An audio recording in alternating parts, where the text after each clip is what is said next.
The date is the 29th of March, 1809. The town is Porvoo, a small cathedral settlement on the southern coast of Finland, barely 50 kilometers from the sea. The streets are cold, Russian soldiers stand at the corners. And inside the vaulted stone hall of Porvoo Cathedral, the most consequential meeting in Finnish history is about to begin. The men filing into that room are the representatives of Finland's 4 estates: the nobility, the clergy, the burghers, and the peasantry. They have come from every corner of a country that 7 months earlier was still legally and politically part of the Swedish kingdom. Today, it is not. The Russian army had invaded in February of 1808, swept through southern Finland in a matter of weeks, and by autumn, the last Swedish forces had signed an armistice at Olkijoki in the far north and retreated across the Gulf of Bothnia. The war that separated Finland from Sweden was not long. It was simply decisive. At the front of the hall sits Alexander I, Emperor of Russia, Tsar of all the Russias, 21 years old, formally educated, and possessed of what contemporary observers described as a remarkable capacity for personal charm. He has made the journey from St. Petersburg specifically for this occasion.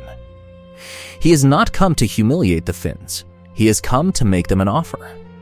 The offer is this: swear loyalty to the Russian crown and everything you have built under Swedish rule, your laws. Your Lutheran religion, your diet, your institutions, your rights as a people stays exactly as it is. The Russian Empire gains a strategic buffer on its northwestern frontier. Finland gains a Tsar who promises to govern not as a conqueror, but as a constitutional ruler operating within Finnish law. The men in that room are being asked to place their trust in one of the most powerful men on earth, a man whose empire stretches from the Baltic to the Pacific. A man who, the previous summer, had sat with Napoleon on a raft in the middle of the Niemen River and carved up the continent between them. The question hanging in the cold air of that cathedral is deceptively simple. Do you believe him? They swore the oath. And somehow, that act of submission became the foundation on which modern Finland was built. But to understand why that moment mattered, why it was not the ending of Finland but the beginning of it, you have to go back. Not to 1808. Not to the Swedish conquest of the 13th century. You have to go back to the land itself. Because in Finland, the land is where every story starts. Picture a country roughly the size of Germany, stretching over 1,000 kilometers from the northern shores of the Baltic toward the Arctic Sea. Nearly a quarter of its inland surface is covered by water. Not the dramatic lakes of Switzerland or Scotland, but vast, shallow, gray systems of interconnected lakes and rivers that in winter freeze solid and in spring flood everything around them. Almost another 20% is classified as wetland. The rest is forest. Pine and spruce, stretching in every direction as far as the eye can see, broken only by the glint of water and the occasional granite ridge pushed up by the retreating ice of the last great glaciation. That ice is where the story truly begins. The glaciers that covered northern Europe for thousands of years did not simply melt and disappear. They scraped the landscape. They ground the ancient crystalline bedrock of what geologists call the Fennoscandian Shield into a mosaic of rock and hollow, filling every depression with meltwater, pushing ridges of glacial debris called eskers across the terrain in long, winding lines. The land is still, even today, slowly rising as the earth beneath it recovers from the compression of all that ice. The coastline itself is still emerging from the sea. What the ice left behind was not generous. Almost the entire country lies north of the 60th parallel, the same latitude as Oslo, the Shetland Islands, and the southern tip of Greenland. The growing season is short. Frosts can arrive in May and devastate crops. The winters are not merely cold, they are months-long ordeals of darkness, with snow cover averaging between 70 and 110 days per year in the southwest, and between 220 days in the far north. For any people who chose to live here, endurance was not a personality trait. It was a survival requirement. And yet, people came. The earliest evidence of human habitation in what is now Finland dates to roughly 7,000 years BC, in the period archaeologists call the Mesolithic. These first arrivals were not farmers. They were hunters and fishers, following the post-glacial expansion of forests and the animals that moved through them.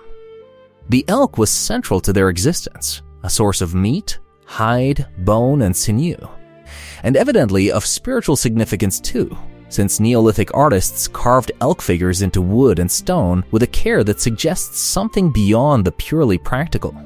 Seals provided blubber and skins. Pike, birds, nuts, and berries filled out a diet shaped entirely by what the land and water were willing to offer. Around 3,300 BC, something significant shifted. A new cultural wave spread westward across the region, associated with a distinctive style of pottery decorated with comb-like patterns pressed into the clay before firing.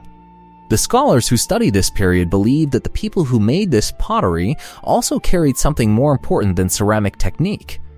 They spoke an early form of the Finnic language family.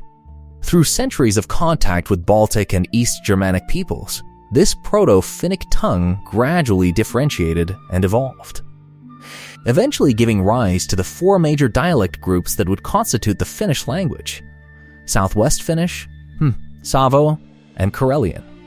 This linguistic fact matters more than it might initially seem. Finnish is not an Indo-European language. It belongs to the Uralic family, related to Estonian and, more distantly, to Hungarian, but sharing almost nothing structurally or in vocabulary with Swedish, Russian, German, or Latin. In a continent where languages followed familiar patterns and branched from common roots, Finnish stood apart. It was the voice of a people who had developed, in near isolation, at the cold edge of the known world. A people who had their own way of naming things, their own way of ordering thought, their own relationship with the landscape they inhabited. That east-west fault line did not stay geological for long. It became cultural, political, and eventually violent. But before any of that could happen, the land itself had one more thing to teach the people living on it, and it taught through the only method it knew: hardship. The wilderness the early Finns inhabited had a name. In Finnish, it was called the erma, a word that carries within it something untranslatable, a sense of vastness that is not threatening but simply indifferent. The erma was not the enemy. It was the condition of existence. Families in the oldest settled regions of western Finland might travel 200 or even 300 kilometers into the wilderness on seasonal fishing and hunting expeditions, sleeping in rough huts they had built on previous journeys, marking out territories that were understood by their neighbors even without written law to enforce them. The wilderness absorbed people the way a lake absorbs rain, without acknowledgement, without resistance, without any particular interest in whether they survived. What made survival possible was cooperation. Hunting seals required boats and coordinated effort. Clearing land for cultivation required collective labor. Building the communal mills that began appearing in western Finland meant neighbors trusting one another across seasons and years. These were not abstract social virtues. They were practical necessities pressed into the culture by the land itself, and they left a mark on Finnish social organization that persisted long after the forests were thinned and the great wilderness expeditions became a memory rather than a necessity. The dominant method of agriculture that emerged in the forested interior was a technique known as burn-beat cultivation, in Finnish, kaski. Farmers would select a stretch of woodland, cut the trees, let them dry, then burn them. The ash fertilized the soil beneath. A crop, usually rye, was sown directly into the cleared ground and could produce an extraordinary yield in that first season of cultivation. Then the land was abandoned and the process began elsewhere. It was, by any modern standard, a spectacularly inefficient use of land. Eastern Finnish settlers who carried this technique with them when they colonized the upland forests of the Swedish region of Vermland in the 17th century quickly ran into trouble with Swedish authorities anxious to protect timber reserves for the iron industry. Some of those settlers were eventually shipped off to the banks of the Delaware River in the American colonies to try their methods in a new forest. But within the specific conditions of eastern Finland, burn beet cultivation made a kind of brutal sense. It required relatively little effort compared to the laborious alternative of uprooting stumps, draining bogs, and clearing stones. Work that could consume years before a single crop was harvested. In a land where the growing season was short and the margin between adequate harvest and starvation was narrow, the ability to produce food quickly mattered more than long-term efficiency. The technique survived in parts of eastern Finland well into the 20th century, which tells you something important about how slowly conditions in the Finnish interior actually changed. By the end of the medieval period, 4 distinct economic zones had settled across the landscape. On the rocky southern coastline and its hundreds of islands, fishing was the primary occupation. In the northern wilderness of Ostrobothnia, settlers raised cattle and hunted. Stretching in a great arc through the interior from the Karelian Isthmus through Savo and into the Häme region, burn beet cultivation dominated. And in the older, more fertile areas of the southwest, Finland proper, as it came to be called, conventional field cultivation had established itself, producing grain and supporting a denser, more stable population with closer links to the wider Baltic world. These zones were not merely economic. They shaped the character of the communities within them. In the more populous West, where villages functioned as organizational units, communal activity built institutional habits, a tendency toward collective decision-making, toward the management of shared resources, toward what would later become the producers' cooperatives and associational movements of the 19th century. In the East, where labor was scarce and distances were enormous, the extended family unit, sometimes called the big family, a patriarchal amalgam of 2 or more core families sharing land, labor, and resources, was the primary structure. Brothers farmed together. Inheritance passed not automatically to the eldest son, but according to contribution. The East was a world of kin networks rather than community institutions, and the difference between these two social models would show up in Finnish political life long after both had nominally disappeared. The population that inhabited these zones was, by any European standard of the time, Finn. Even in the most densely settled southwestern regions, Finland remained a sparsely populated land. It was largely spared from the Black Death that devastated much of 14th century Europe, probably a consequence of its low population density and relative isolation from the main trade routes along which the plague traveled. There is remarkably little evidence of the deserted farmsteads that scarred the landscape of neighboring Norway in the wake of the pandemic. Finland simply did not have enough people clustered closely enough together to sustain the kind of catastrophic transmission the plague required. What it did have, in growing quantities from the 16th century onwards, was a problem of a different kind. The pressure of population growth on a finite supply of suitable land. As the wilderness was gradually claimed, first by hunters marking their ermat, then by settlers clearing forest for cultivation, eventually by the crown laying formal legal claim to unoccupied land in order to encourage permanent settlement and increase tax revenue. The space available for the old patterns of existence began to shrink. In Ostrobothnia, a region where the population nearly tripled between 1749 and 1805, the consequences were stark. Growing inequality between those who held land and those who did not created tensions that periodically erupted into violence. The murder rate in parts of eastern Finland and southern Ostrobothnia was, by the standards of contemporary Europe, startling. Weapons were whatever came to hand. A large stone. A piece of wood. The law required the concurrent testimony of 2 witnesses or a full confession before a conviction could be secured. And convictions were rare. Alcohol, distilled from grain and consumed in quantities that alarmed observers across every century, was rarely absent from the picture.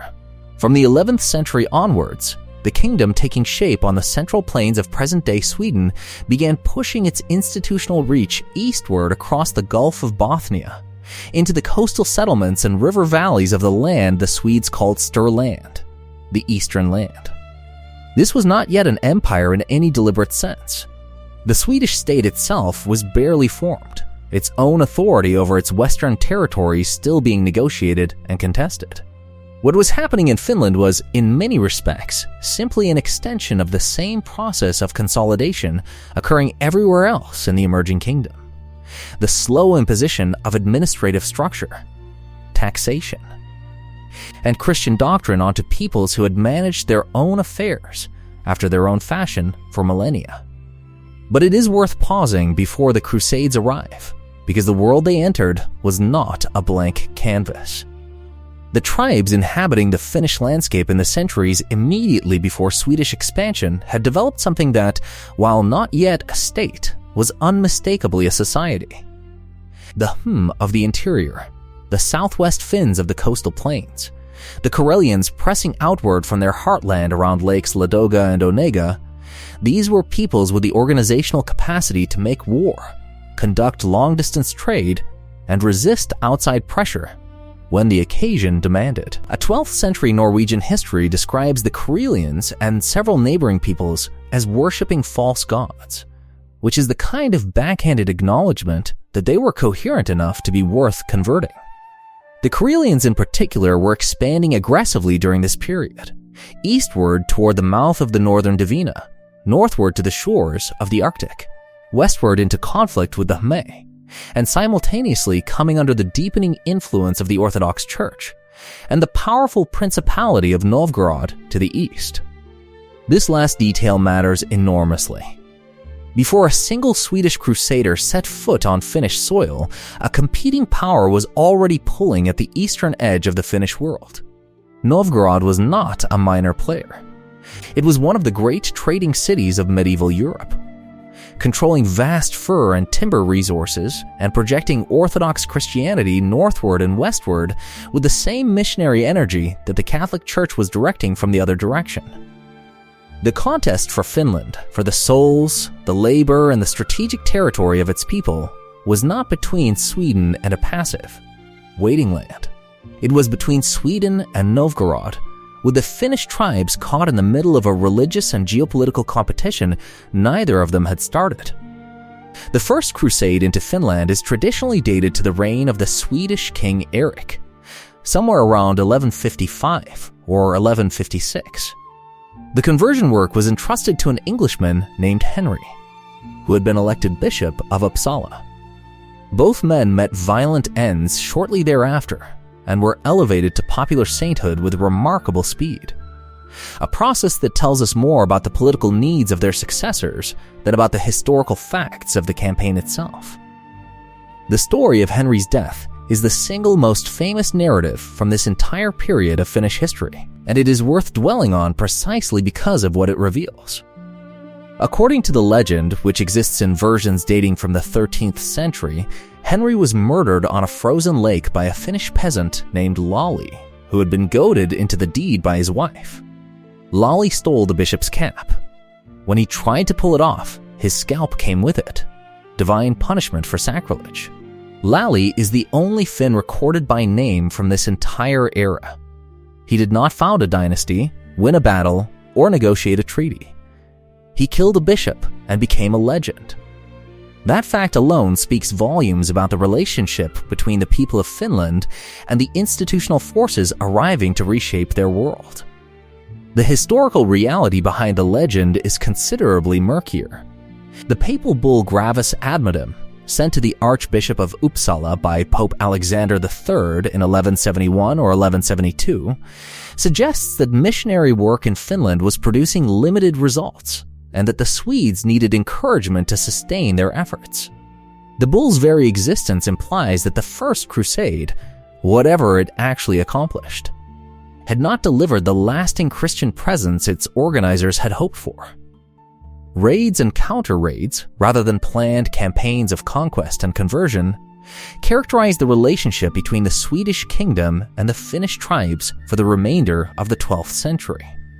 Danish forces raided the Finnish coastline several times between 1191 and 1202. The whole northern Baltic littoral was a zone of competing expansions, and Finland's position at its northeastern corner made it simultaneously strategic and extraordinarily difficult to hold. The Second Crusade, traditionally associated with the powerful Swedish nobleman Birger Jarl and conventionally dated to around 1249, was directed at the Khmer of the interior. A rhyme chronicle written in the 1330s describes the campaign in triumphant terms. The Khmer were subjugated, the land was settled with Christian men, and the Russian prince was given much cause for grief. The dating is disputed by modern historians who have pointed out that Sweden and Norway were locked in serious conflict around that time, making a major eastern campaign logistically implausible.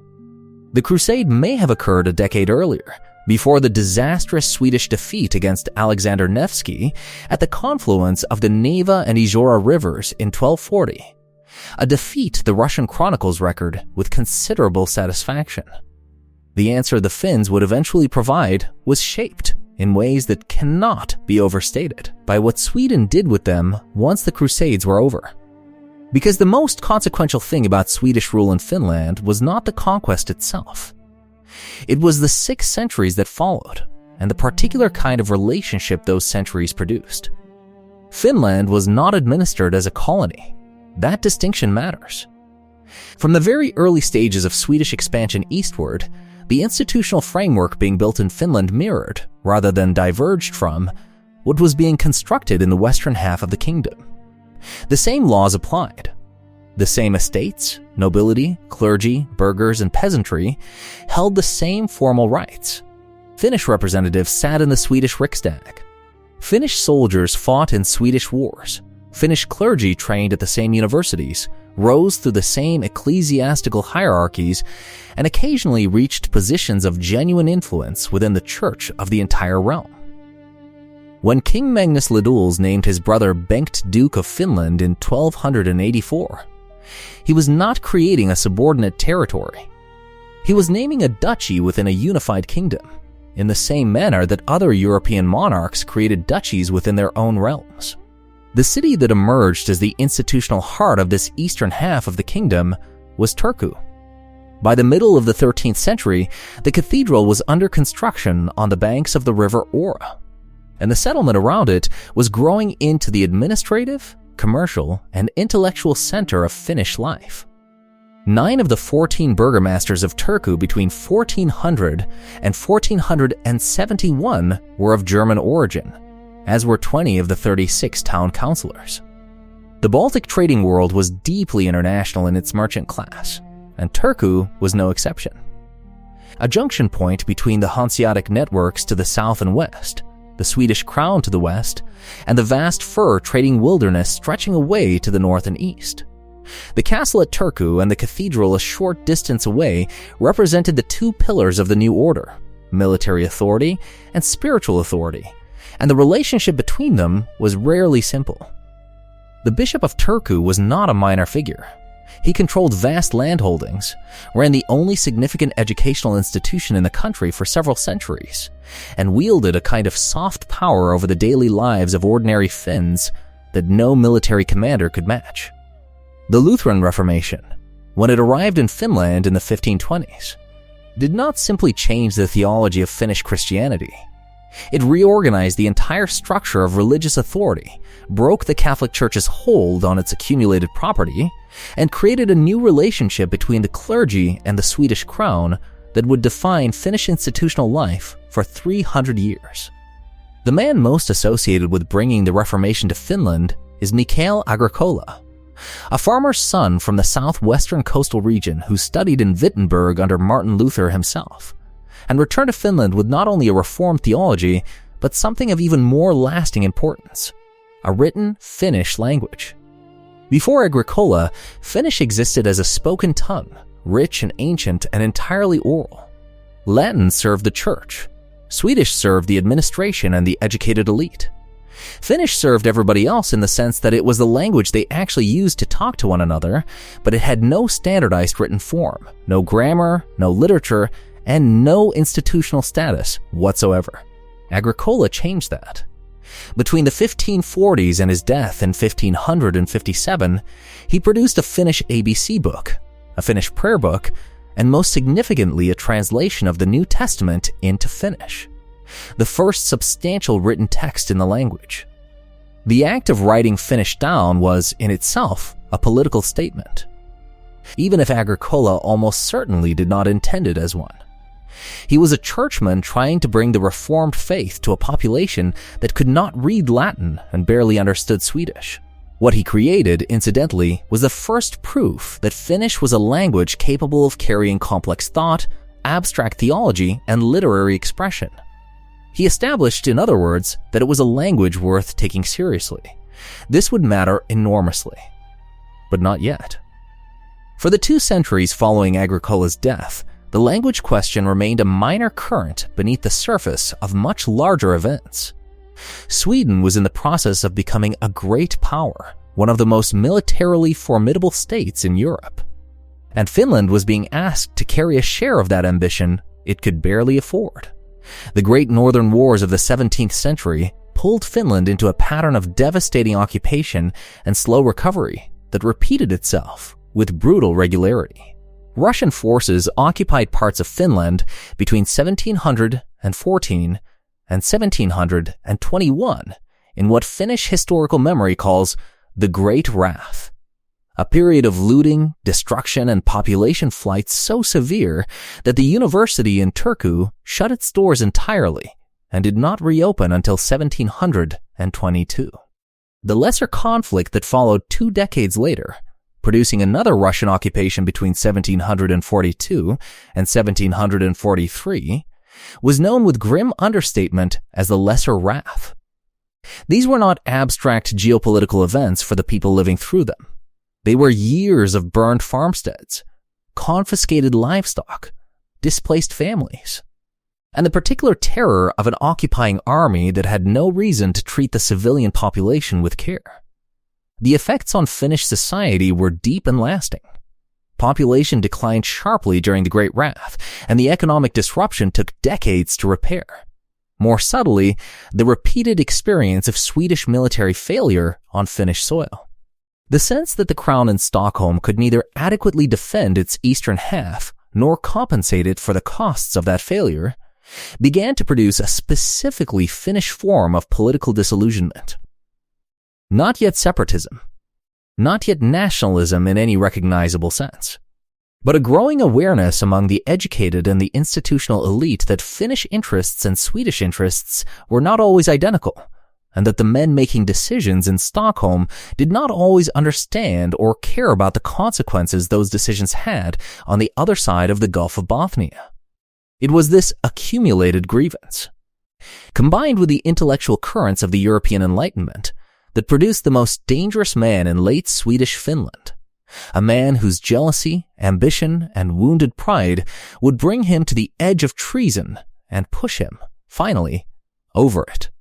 His name was Grand Magnus Sprengtporten, and he had started as one of the most ardent supporters of royal authority in the entire kingdom. Sprengtporten was a military man, quick to take offense, deeply ambitious, and possessed of what the historian David Kirby describes as a deep sense of inferiority that provoked fits of jealous rage. He had been a close supporter of King Gustaf III's bloodless coup of 1772, which restored royal authority against the fractious noble opposition, and was broadly welcomed in Finland, where many believed a strong monarch would restore Swedish fortunes after decades of humiliation. In recognition of his loyalty and his genuine military competence, Sprengtporten was given command of the Savo Brigade on the eastern frontier, a posting that suited his talents and placed him at the sharpest edge of Finnish defense. Sprengtporten's scheme collapsed, but the fractures he had exposed did not heal. They simply went underground, accumulating pressure the way faults do before an earthquake, quietly, invisibly, until the ground itself gives way. To understand what broke open in 1808, you first have to understand what 6 centuries of Swedish rule had actually built in Finland. Not the grievances, not the failures. The architecture, institutional, cultural, and psychological, that made Finland something more than a conquered territory long before it ever became a nation. The university in Turku was where much of this architecture was designed, Founded in 1640, it was the only institution of higher learning in the entire country for over a century and a half. Its student body averaged between 180 and 200 throughout most of its early existence, small by any measure, but disproportionately consequential. Sons of the clergy dominated the early roles. Farmers' sons began displacing the offspring of the nobility during the course of the 18th century. Most graduates became Lutheran clergymen, which meant they spread into every parish in the country, functioning as the essential connective tissue between central government and the Finnish-speaking peasantry. The church did not merely save souls in Finland, it administered the country. What made the university in Turku remarkable was not its size. It was what happened inside it. During the latter half of the 18th century, a new intellectual energy took hold among the scholars gathering in Turku. Inspired by the great Swedish botanist Carl Linnaeus, and fired by the Enlightenment conviction that happiness and prosperity could be secured through knowledge and rational inquiry, a generation of Finnish academics turned their attention to the country around them, its forests, its waterways, its folklore, its people. Per Kalm, appointed the first professor of economics at the university in 1747, led botanical expeditions that took him as far as North America. Perry Gadd investigated agricultural improvement. Others mapped the coastline, studied the inland waterways, and wrote dissertations on everything from the navigability of Finnish rivers to the construction of birch bark canoes. Running through all of this was something that looked, at first glance, like simple regional patriotism, a pride in Finland's contribution to the Swedish kingdom, a desire to document and develop the country's natural and cultural resources. But beneath the surface, something more unsettling was forming.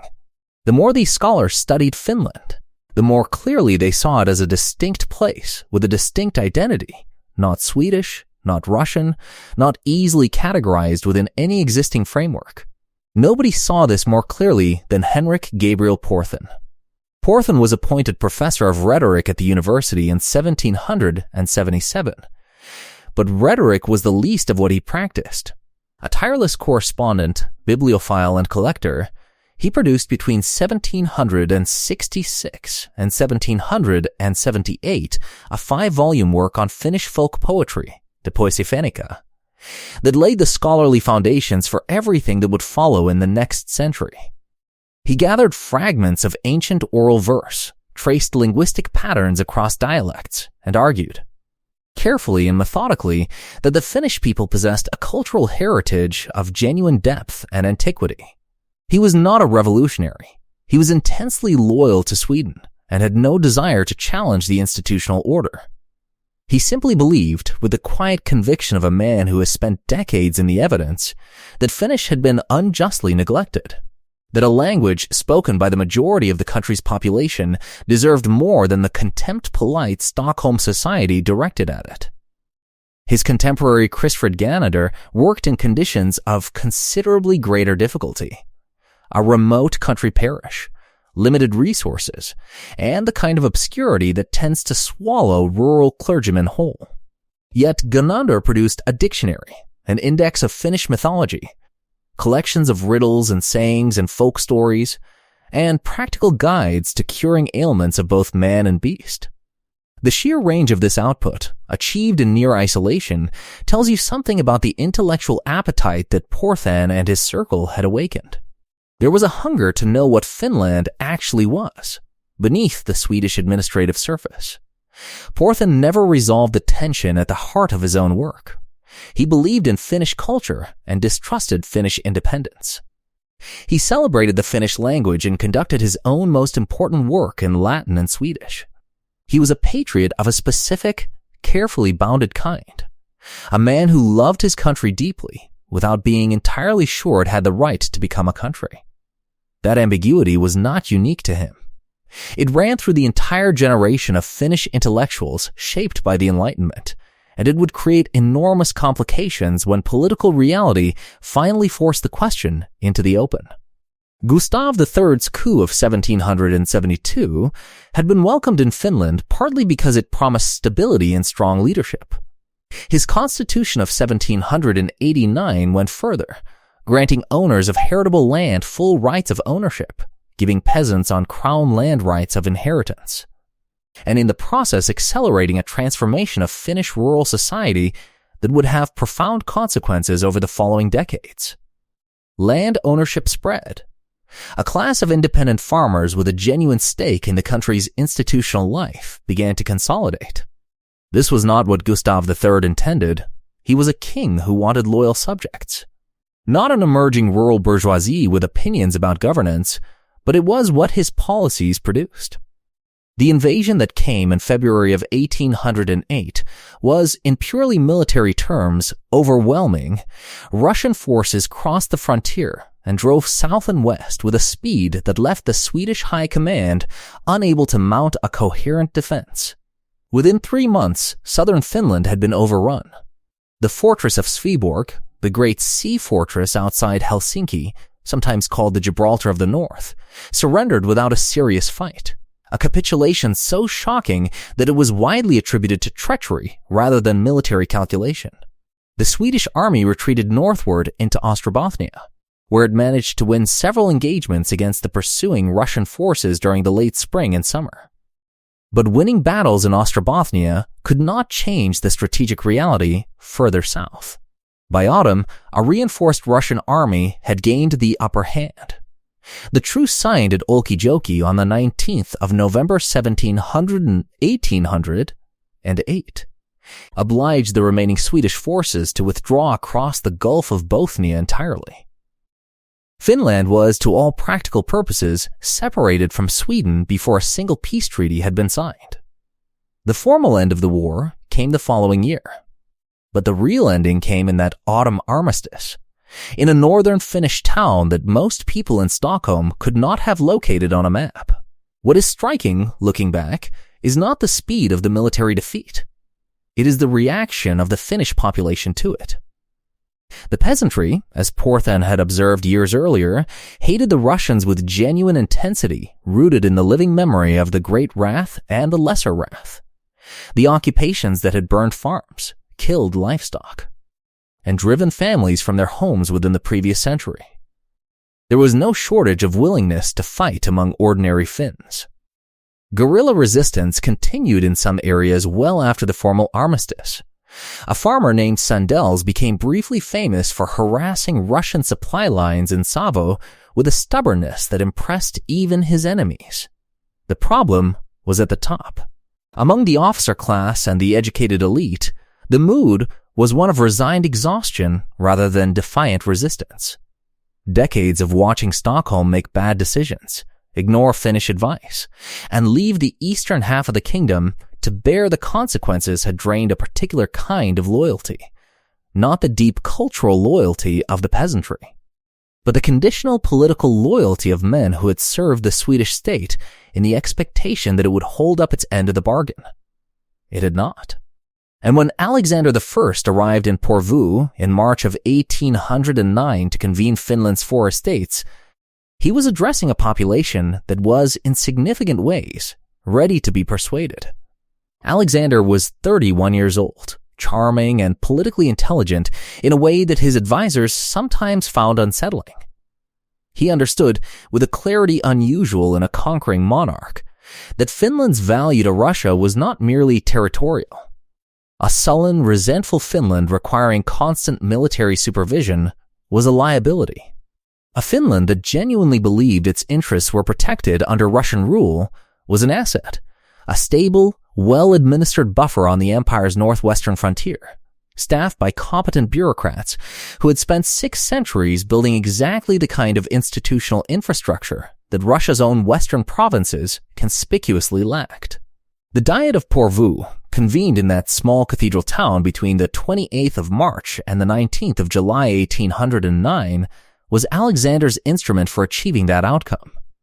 He opened proceedings personally, appearing before the assembled estates in a ceremony carefully designed to emphasize continuity rather than conquest. Finland would keep its laws. It would keep its Lutheran church. It would keep its diet, its senate, its administrative structures.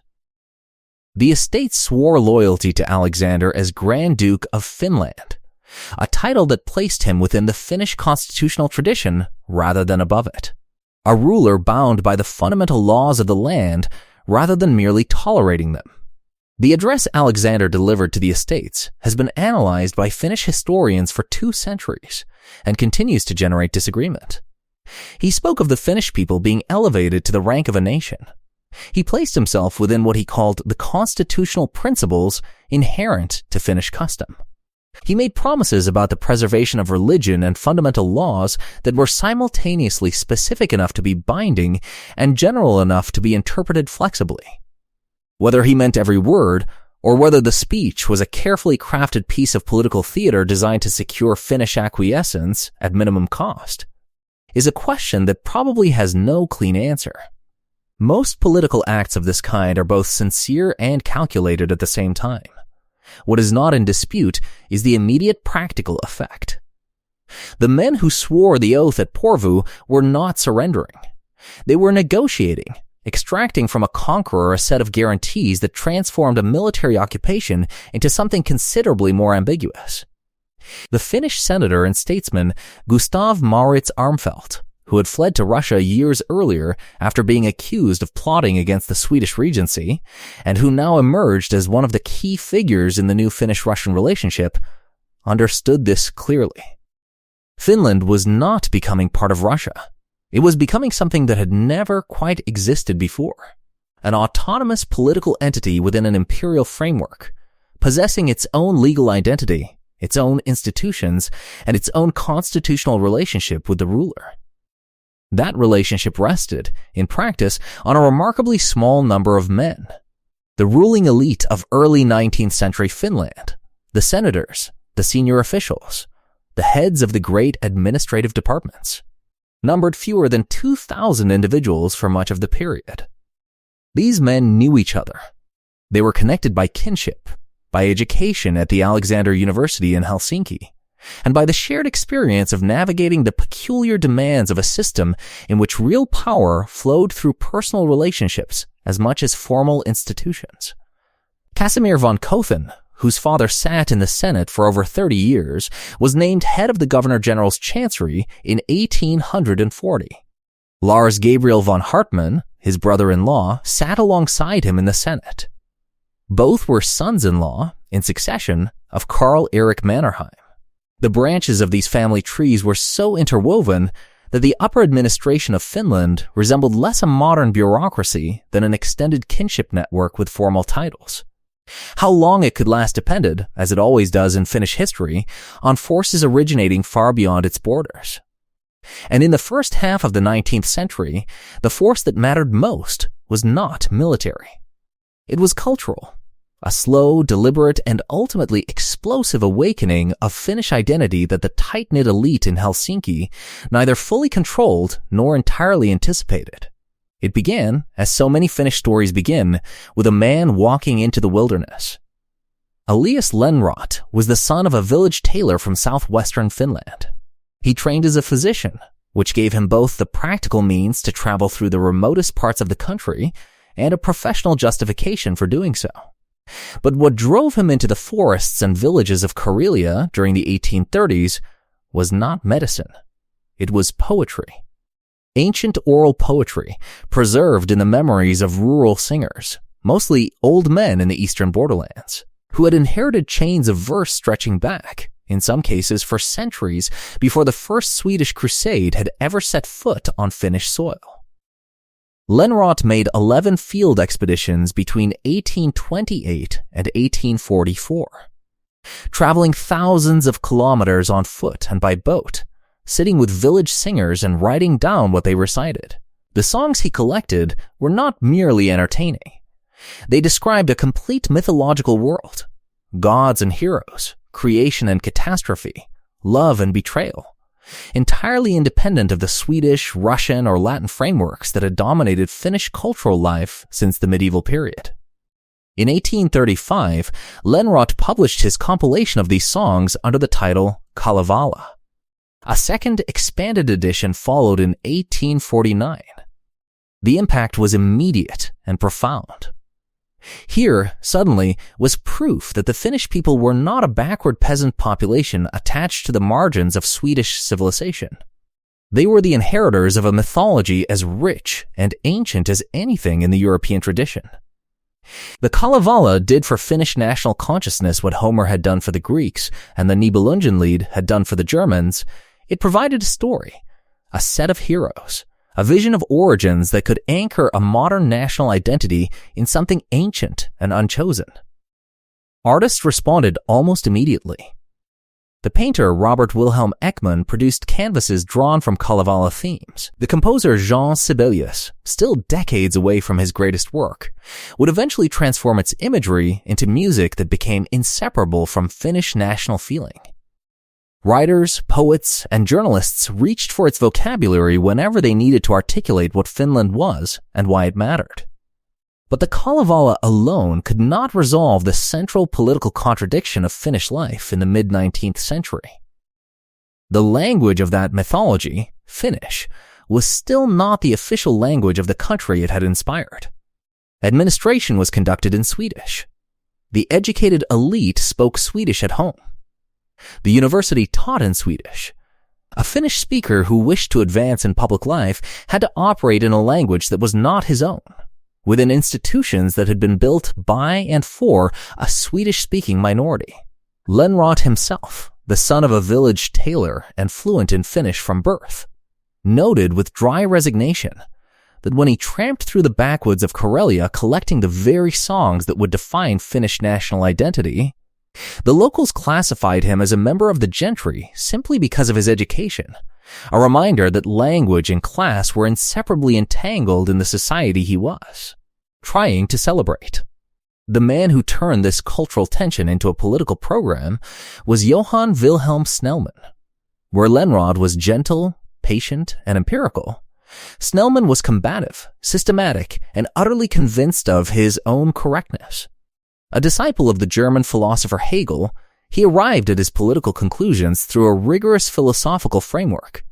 The idea that a nation existed as a genuine historical entity only when it possessed a language, a literature, and an institutional life capable of expressing and developing that identity.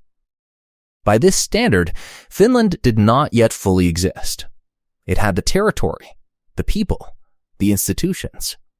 What it lacked was the language, or rather it had the language but refused to give it official standing. Snellman's demand was simple and radical. Finnish must replace Swedish as the dominant language of public life. Not immediately, not overnight, but decisively and irreversibly. He edited a Finnish language newspaper aimed at the rural population from his post as headmaster of a grammar school in the eastern town of Kuopio, and argued his case before the educated minority in journals that circulated among exactly the people who had the most to lose from his proposals. The Swedish-speaking elite whose entire social position rested on the linguistic hierarchy he wanted to dismantle. Snellman's victory on the language question was real, but it rested on a foundation that was never entirely secure.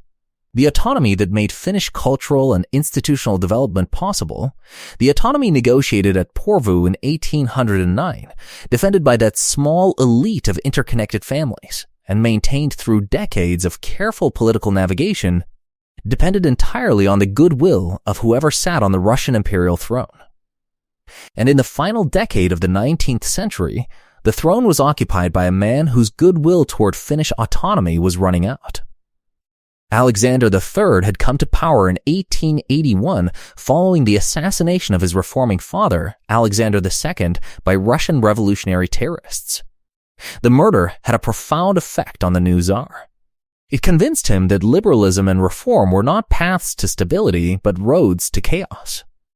His response was a systematic tightening of imperial control, a reassertion of Russian national identity across the empire's territories, and a deep suspicion of any region that maintained institutions, languages, or loyalties that competed with Russian ones. Finland, with its separate laws, its Swedish-speaking elite, its Lutheran church, and its diet that passed legislation without reference to St. Petersburg, fitted this description uncomfortably well. The pressure began building quietly during the 1880s and early 90s. small encroachments, administrative irritations, signals that the relationship was changing. Then, in 1898, a new governor-general arrived in Helsinki, and the quiet pressure became something unmistakably different. His name was Nikolai Bobrikov, and he came with a mandate. Bobrikov was not a subtle man.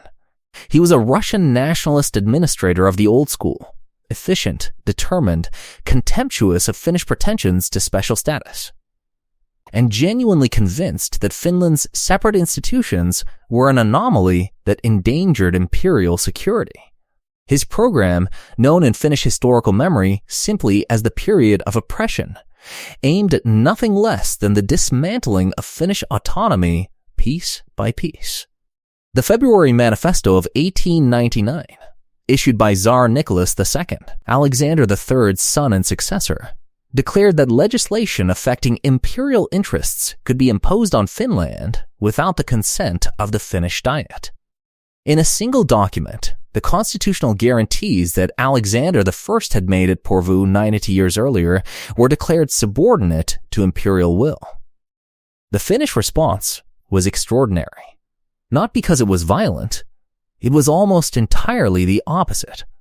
What Finland produced in the face of Bobrikov's program was one of the most sophisticated campaigns of organized civil resistance in European history. And it was driven not by a revolutionary underground, but by lawyers, clergymen, senators, and ordinary citizens who understood exactly which legal and institutional levers were available to them. The central instrument of resistance was the address. Within weeks of the February Manifesto, over 500,000 Finns, more than half the adult population, signed a petition protesting the manifesto's constitutionality and requesting that the Tsar receive a Finnish delegation to present it. 500 delegates were chosen to carry the petition to St. Petersburg. Nicholas II refused to receive them. The petition was never formally presented, but its collection had demonstrated something that no governor-general's decree could easily undo: that Finnish civil society, across every class and every language group, was capable of organizing itself with remarkable speed and unanimity around a shared constitutional principle. Finnish officials responded to Bobrikov's administrative demands with a technique that became known as passive resistance, the systematic refusal to implement orders deemed unconstitutional, carried out not through confrontation, but through an endless, patient deployment of procedural obstruction. Officials who refused to implement illegal orders were dismissed. Their replacements often refused as well. The machinery of Russification ground forward, but it ground slowly, against constant friction, and it produced resentment in direct proportion to the force it applied. Per Evans Finnhofud, a judge and later a central political figure whose career would span the entire arc from Russification to independence and beyond, was among the officials who refused to implement orders he considered unconstitutional. He was dismissed, exiled to Siberia, and returned. His defiance made him a national figure. So did the defiance of dozens of other officials, clergymen, and public figures who chose professional destruction over compliance. These were not romantic gestures. They were calculated political acts by men who understood that the legitimacy of Finnish institutions depended on those institutions being seen to defend themselves. The cultural mobilization that accompanied the legal resistance was equally impressive. Jean Sibelius, by 1899 already Finland's most celebrated composer, premiered a piece called Finlandia at a series of press pension fund events in Helsinki in November of that year. The events were designed as public celebrations of Finnish culture, innocuous enough on their surface to avoid immediate suppression. Finlandia was not innocuous on its surface. Its opening passages, dark and turbulent and unmistakably ominous, gave way to a central section of such quiet, aching beauty that audiences who heard it understood immediately what it meant. The Russian authorities eventually banned performances of the piece by name. Conductors responded by giving it different titles for different performances. The music kept being played. Bobrikov himself did not survive to see the outcome of his program. On the 16th of June 1904, a young Finnish civil servant named Eugen Shaman walked into the Senate building in Helsinki, shot Bobrikov 3 times, and then turned the gun on himself. Snellman died immediately. Bobrikov died the following day. The act was not the work of a revolutionary organization. Snellman acted alone, and left behind letters explaining that he considered himself to be carrying out an execution sanctioned by Finnish constitutional law. He became almost instantly a martyr in Finnish public memory, his grave covered with flowers on anniversaries for decades afterward. Making Finland more Finnish was one thing. Making it independent was another matter entirely, and as recently as 1916, almost no serious political figure in Finland was openly advocating for it. The most that most parties hoped for was a restoration of the autonomy that Russification had stripped away. Full independence was the dream of a small activist fringe, a handful of idealists and underground operatives who had spent years being dismissed as dangerous fantasists by the mainstream of Finnish political life. Then, in the space of less than 12 months, the entire framework of assumptions collapsed. The Russian Revolution of February 1917 swept away the Tsarist regime that had ruled Finland for over a century. The provisional government that replaced it was willing, at least initially, to restore Finnish self-rule. The Social Democrats, who had won an absolute majority of 103 seats in the wartime elections of 1916 under a system that had rendered the result almost meaningless, now found themselves in a parliament that actually mattered, with a mandate from the largest share of the Finnish electorate, and a set of ambitions that went considerably further than any provisional. Government in Petrograd was prepared to accommodate. The speed with which the political situation deteriorated in the second half of 1917 was dizzying even by the standards of a year that was rewriting the rules of European politics weekly. The Social Democrats, emboldened by their parliamentary majority and encouraged by their contacts with Russian revolutionary radicals, pushed for a bill that would transfer supreme authority in Finland to the Finnish parliament itself, the right to convene and dissolve, to appoint and dismiss government, to exercise the powers that had previously belonged to the Tsar. The provisional government dissolved the Finnish parliament in response. New elections in October gave the bourgeois parties a narrow majority. The socialists, who had been on the verge of seizing legislative supremacy, found themselves suddenly in opposition. The Bolshevik Revolution of October 1917, which swept away the provisional government and installed Lenin's party in power, changed the calculation once more. The new Soviet government had its own urgent reasons for not blocking Finnish independence. Lenin needed Scandinavian goodwill for practical supply reasons. He also genuinely believed, at least in principle, in the right of nations to self-determination, however selectively he applied that belief in practice. On the 31st of December 1917, the Finnish Senate declared independence. On the 4th of January 1918, Lenin's Council of People's Commissars recognized it. Finland was independent. It had taken approximately 3 weeks from declaration to recognition in the middle of a world war during the most chaotic political upheaval in Russian history. For a brief, disorienting moment, it seemed almost easy. It was not easy. What followed was among the darkest chapters in Finnish history. A civil war of extraordinary ferocity that erupted in January 1918 and lasted until May, leaving wounds in Finnish society that took decades to scar over and have never entirely healed.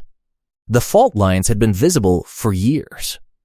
The rapid industrialization and population growth of the late 19th and early 20th centuries had created a rural and urban working class of growing size and deepening frustration. The crofter question, the plight of tenant farmers trapped in a system of near-feudal labor obligations to landowners, had been raised, debated, and left unresolved by successive parliaments for decades. The Social Democrats had channeled this frustration into electoral politics with remarkable success, but the repeated obstruction of their legislative program, prohibition bills passed 4 times and ignored by the Tsar, land reform proposals stalled in committee, had convinced a growing number within the labor movement that the parliamentary road had limits. On the other side, The bourgeois parties and the traditional elite feared what they saw as a revolutionary threat backed by the Russian Bolsheviks. When the Social Democrats organized a network of Red Guards and the bourgeois parties organized their own White Guard in response, the country was effectively dividing itself into two armed camps while still nominally sharing a government. The trigger came on the 27th of January 1918. The Red Guard seized control of Helsinki and the major southern cities. The Senate fled north to Vaasa. The man summoned to command the White forces was Gustaf Emil Mannerheim, a Finnish aristocrat who had spent his entire military career in the service of the Russian Imperial Army, rising to the rank of lieutenant general, and who had returned to Finland only months earlier after the revolution made his continued service in Russia impossible. Mannerheim was 60 years old, patrician, Swedish-speaking, and possessed of a military competence and personal authority that the hastily assembled White forces desperately needed. He was also deeply conservative, distrustful of parliamentary democracy, and contemptuous of what he considered the political naivety of the Finnish bourgeois parties. He accepted the command with a clear-eyed understanding that winning the war was only the first of many problems. The war itself was brutal in ways that go beyond the normal brutalities of armed conflict. Both sides committed atrocities. The Reds executed prisoners and hostages. The Whites, after their victory, herded tens of thousands of captured Red fighters and their family members into prison camps where disease and starvation killed somewhere between 11,000 and 13,000 people. A death toll in the camps that exceeded the battlefield casualties of the entire conflict. The bitterness generated by these events did not evaporate with the armistice.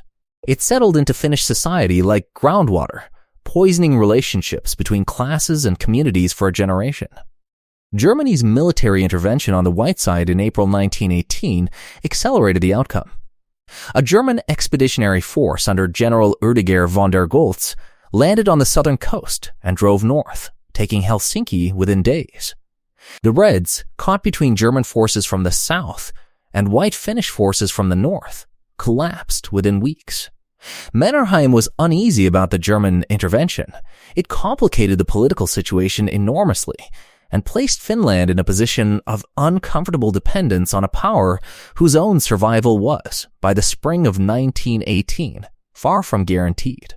The question of how to build a unified nation from a people that had just spent 4 months trying to kill each other did not have a clean answer. What it had instead was a series of individuals who imposed their particular vision of Finland onto the raw material of the post-war chaos, sometimes wisely, sometimes ruthlessly, and occasionally both at once.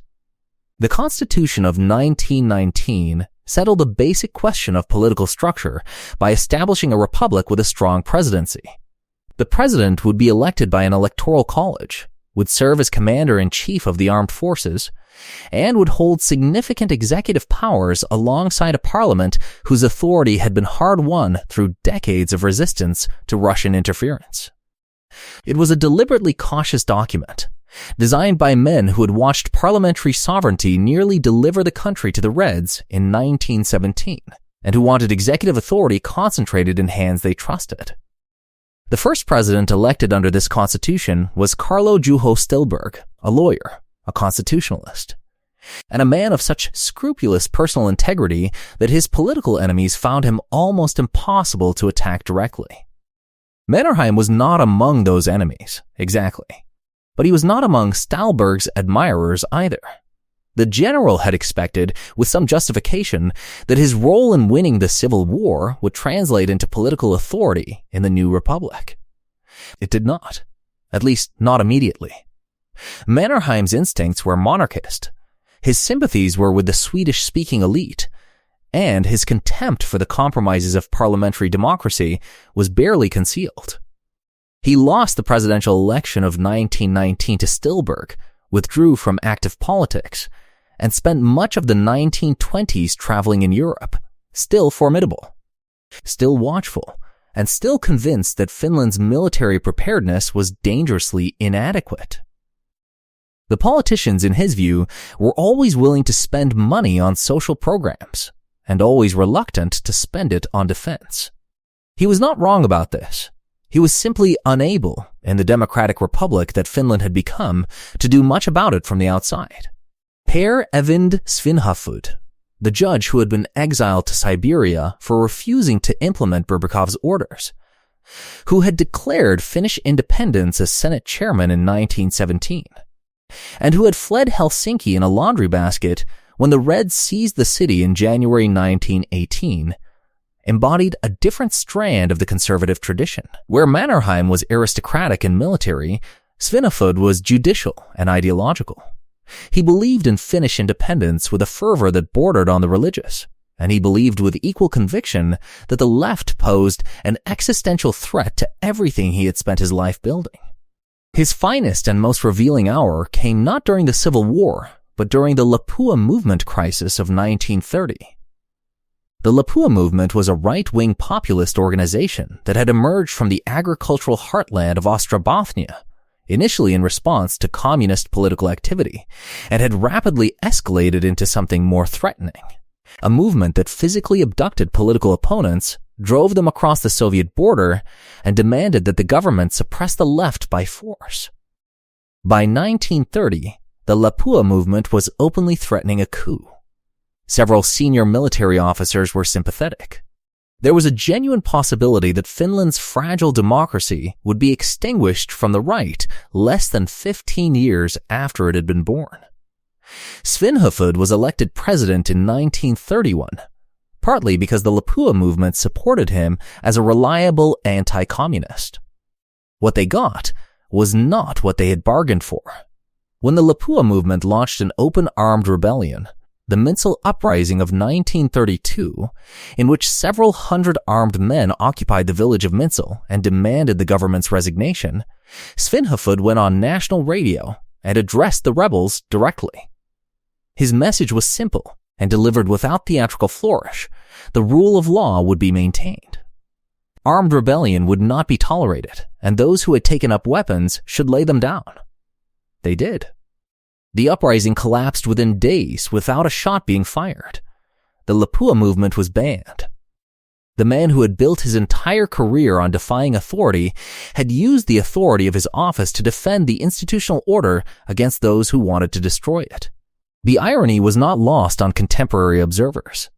Svinhufvud understood something that the Lapua rebels did not, that the legitimacy of Finnish institutions was Finland's most valuable strategic asset.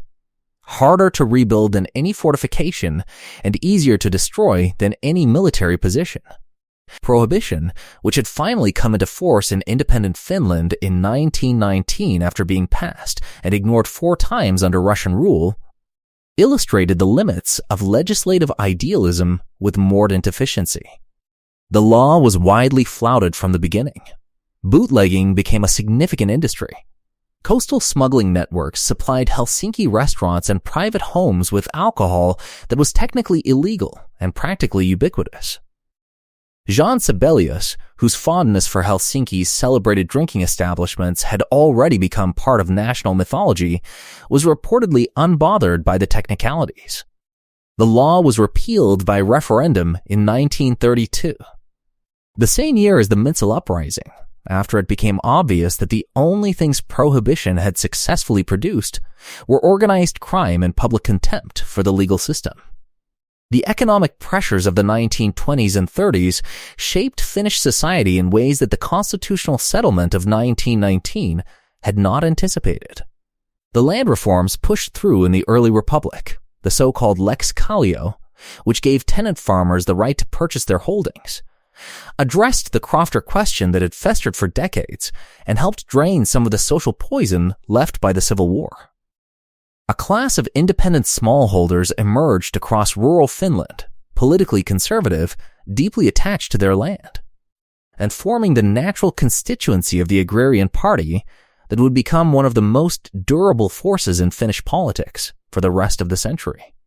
In the spring of 1938, a junior Soviet diplomat named Boris Yartsev appeared in Helsinki and requested a private meeting with Finnish government ministers. Yartsev was not, in fact, primarily a diplomat. He was an officer of the NKVD, the Soviet secret police, and he had been sent by Stalin personally. His message was blunt. The Soviet Union believed that in the event of a European war, Germany would use Finnish territory as a staging ground for an attack on Leningrad. The Soviet Union wanted guarantees that Finland would resist any such German advance, and it wanted those guarantees backed by concrete military arrangements. The Finnish response was cautious and, in retrospect, not unreasonable. Finland offered a written assurance that it would not allow its territory to be used against the Soviet Union. It refused anything that resembled a formal military alliance or the stationing of Soviet forces on Finnish soil.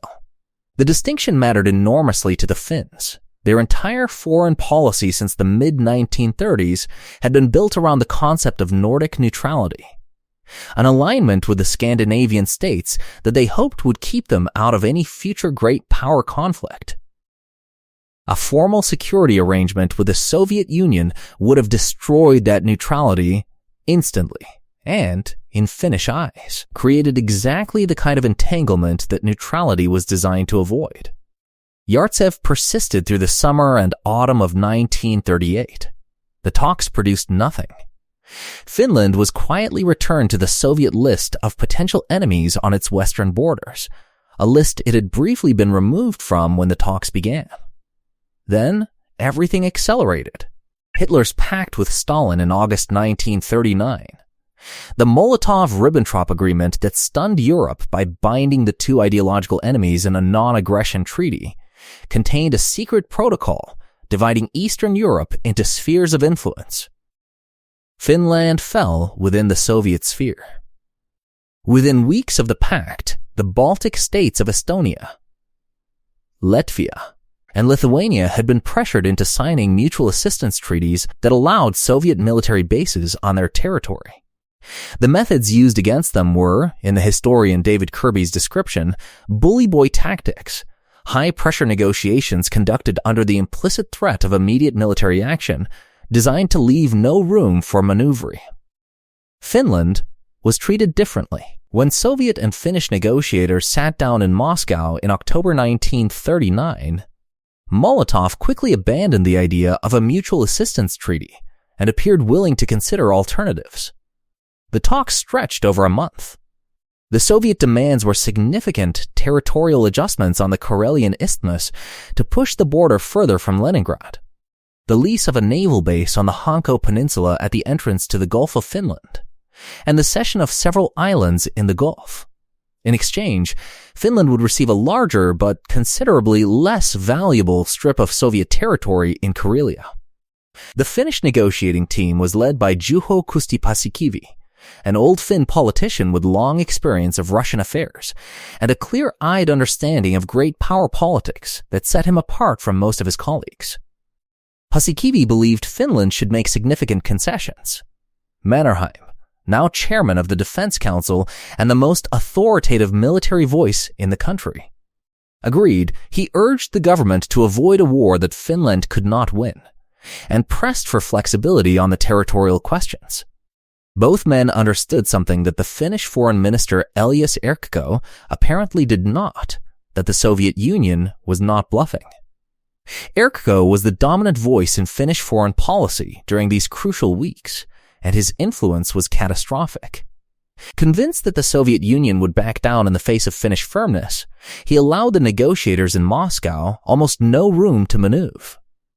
When Paasikivi sought government authorization to offer an island base as an alternative to the Hanko Peninsula, an offer that Stalin appeared briefly willing to consider during the final round of talks in early November, Lönnrot refused to grant it.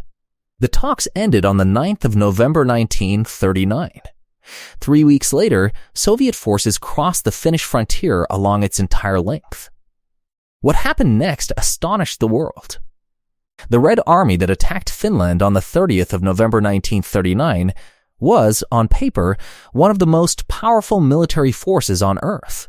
A force of several 100,000 men supported by tanks, artillery, and air power against a Finnish army that was outnumbered, outgunned, and defending a frontier of over 1,000 kilometers. Stalin had apparently expected the campaign to last approximately 2 weeks. He established a puppet Finnish government the Finnish Democratic Republic, based in the border town of Terajoki, in confident anticipation of a rapid collapse of Finnish resistance and a compliant replacement government to negotiate the peace.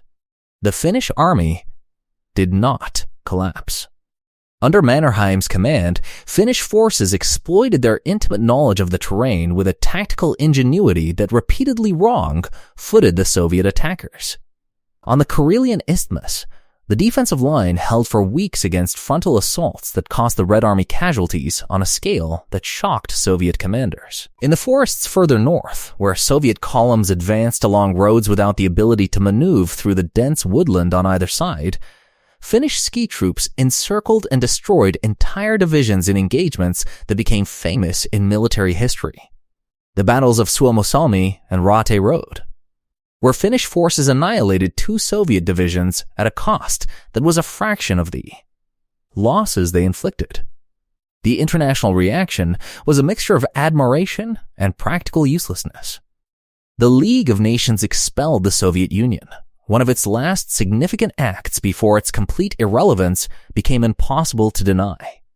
Sweden, despite genuine public sympathy for Finland, declined to intervene militarily, its government concluding that direct involvement risked drawing Sweden into a wider war it was not prepared to fight. Volunteers came from Sweden, Norway, and elsewhere, several thousand men who made their way to Finland and served in Finnish units with varying degrees of effectiveness. They were brave. They were not enough. The answer, in the months following the Moscow peace, was complicated by a factor that made clear thinking almost impossible. The sheer scale of what Finland had lost, and the nearness of what it had almost lost entirely. 400,000 displaced persons needed housing, land, and livelihoods. The ceded territories represented some of Finland's most productive farmland and its second largest city. The army that had held the Soviet assault for 105 days had done so at a cost of approximately 25,000 dead and twice that number wounded. The psychological toll of watching Viipuri, a city that had been Finnish since the 13th century, handed to the Soviet Union was not easily absorbed. Into this atmosphere of grief, exhaustion, and unresolved humiliation, Germany's invasion of the Soviet Union on the 22nd of June 1941 fell like a match into dry timber. Finland's path to co-belligerency with Germany was not a sudden decision. It was the product of a year of careful, anxious, and ultimately fatal repositioning. The period between the Moscow Peace of March 1940 and the outbreak of the Continuation War in June 1941 was one of the most consequential in Finnish diplomatic history. A period during which a series of individually defensible decisions accumulated into an outcome that would define Finland's international position for the next half-century. The immediate post-war months brought no relief from Soviet pressure. The lease of the Hanko Peninsula meant Soviet forces were physically present on Finnish soil. Soviet diplomats in Helsinki maintained a level of interference in Finnish internal affairs that went well beyond normal ambassadorial conduct. Moscow pressed for Finnish participation in the exploitation of the Petsamo nickel mines in the far north, sought influence over the Finnish railway network, and made clear in a dozen smaller ways that the peace treaty had not resolved Soviet security concerns so much as created a new framework for expressing them. Germany, meanwhile, was transforming itself from a distant concern into an immediate presence. Following the fall of France in June 1940 and the effective isolation of Britain, the German Reich was the dominant power on the European continent by a margin that seemed, in the summer of 1940, potentially permanent. Finland, small, isolated, diplomatically friendless, and sharing a long border with a Soviet Union that had just taken a substantial portion of its territory, could not afford to be indifferent to what Germany wanted. What Germany wanted, as it began planning Operation Barbarossa in the autumn of 1940, was Finnish cooperation. Specifically, it wanted the use of Finnish territory for the transit of German troops moving toward Norway, and eventually the active participation of the Finnish army in operations against the Soviet Union. The negotiations that produced the transit agreement in September 1940 were presented publicly as a limited technical arrangement. They were rather more than that. When German forces crossed the Soviet frontier on the 22nd of June 1941, Finland was not immediately a co-belligerent. The Finnish government maintained for several days the position that Finland was a non-combatant observer of a conflict between its two large neighbors. This position lasted until Soviet aircraft bombed Finnish cities, at which point President Risto Ryti announced that Finland was at war. The bombing may have been a deliberate Soviet provocation designed to resolve Finnish ambiguity. It may have been a preemptive strike based on accurate intelligence about Finnish intentions. The historical evidence supports both interpretations to some degree, and Finnish and Soviet historians have argued about it ever since. What is not arguable is what happened next. The Finnish army advanced. It recovered the territories lost in the Moscow Peace, the Karelian Isthmus, Viipuri, the lost lands, and then kept going. Mannerheim, who had privately framed the war as a continuation of the Winter War and a recovery of what had been taken, found himself under pressure from military logic and political expectation to advance beyond the old frontier into Soviet Karelia, the territory of the Karelian people who were ethnically and linguistically related to the Finns but had never been part of Finland. The vision of a greater Finland, incorporating both sides of the old border, surfaced again with the force of a long-suppressed ambition. The Finnish advance into Soviet Karelia created serious problems. It went beyond anything that could plausibly be described as defensive recovery. It alarmed Finland's most important potential friends. Britain, which was now fighting alongside the Soviet Union, sent Finland an ultimatum to halt its advance, and when Finland did not comply, declared war in December 1941. The United States, which had maintained diplomatic relations with Finland throughout the Winter War and had genuine public sympathy for the Finnish cause, became increasingly hostile as Finnish forces pushed deeper into Soviet territory. Mannerheim himself was ambivalent about the deeper advance. He had a soldier's understanding of the difference between recovering lost territory and embarking on a war of conquest. And he was privately skeptical of the greater Finland ideology that some of his political masters found so compelling. He halted the Finnish advance on the old Soviet-Finnish frontier in the north, rather than driving on to Leningrad's northern approaches, as the Germans urgently requested, a decision that almost certainly contributed to the city's survival during its 900-day siege. The negotiations that Finnish representatives conducted in Berlin during 1918 had produced a secret treaty of shocking one-sidedness. In 1941, Finnish representatives in Berlin again demonstrated a capacity for allowing enthusiasm to overwhelm judgment. The terms Finland accepted in exchange for German military and economic support placed it in a position of dependence that would take decades to fully escape. The secret dimensions of Finnish-German military coordination went considerably further than the Finnish government publicly acknowledged either at the time or for many years afterward. The authority came, but it came attached to conditions that would have seemed unthinkable even 5 years earlier. Finland's path out of the continuation war required not merely a change of government, but a fundamental reorientation of everything the country believed about its own security, its territorial integrity, and its relationship with the power that had twice invaded it within living memory. The Soviet offensive that began on the Karelian Isthmus on the 9th of June 1944 was the largest military operation ever directed against Finland. The Red Army that struck the Finnish lines in the summer of 1944 was categorically different from the force that had stumbled into Finland in the winter of 1939. Battle-hardened by 3 years of total war against Germany, equipped with American material through the Lend-Lease program, and commanded by officers who had learned their trade in the most demanding military school in history, the Finnish defensive positions that had held through the Winter War were now subjected to an artillery bombardment of a density that Finnish commanders had never experienced and had not prepared for. The line broke within days. The speed of the Soviet breakthrough shocked the Finnish leadership. President Ryti made a personal commitment to Germany in a letter to Hitler himself that Finland would not conclude a separate peace. in exchange for an emergency delivery of German anti-tank weapons and ammunition that Finnish forces desperately needed to slow the Soviet advance. The commitment was constitutionally dubious. It was a personal pledge from the president rather than a treaty ratified by parliament. But it bought the weapons, and the weapons bought time. Finnish forces stabilized the front in July, inflicting severe losses on Soviet attackers at the battles of Tali-Iantala and Vuosalmi, in engagements that remain the largest battles ever fought on Finnish soil. But stabilizing the front was not the same as winning the war. Finland was holding, but it could not hold indefinitely against a Soviet Union whose industrial output, manpower reserves, and strategic momentum were all pointing in one direction.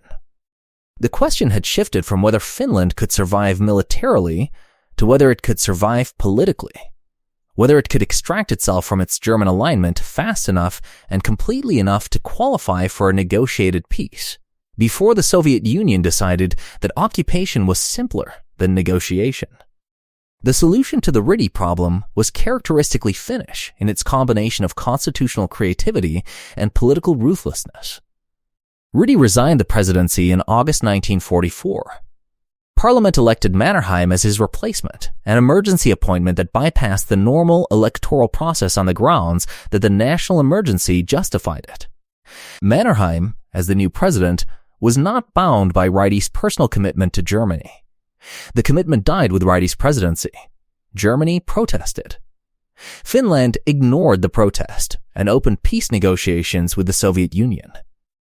Mannerheim's acceptance of the presidency at the age of 76 in the middle of a military crisis, with the specific purpose of providing Finland with a leader whose prestige and authority could manage both the military situation and the political transition, was the final great act of a career that had begun in the service of the Tsar and passed through civil war, the Winter War, and the Continuation War. He was not a natural Democrat. He had never pretended to be. But he understood, with the clarity of a man who had spent his entire life studying the relationship between military power and political reality, that Finland's survival now depended not on continued resistance, but on a negotiated exit that preserved the essential elements of Finnish independence. The armistice signed in Moscow on the 19th of September 1944 established the terms of Finland's exit from the war, and they were severe. The boundaries of the 1940 Moscow peace were restored, meaning Finland lost again the territories it had recovered during the Continuation War and had briefly believed it might keep.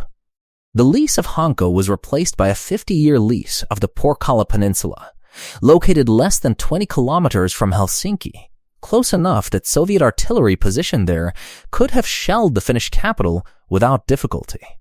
Finland was required to pay war reparations to the Soviet Union of $300 million, an enormous sum for a country of fewer than 4 million people, to be paid in goods over 8 years.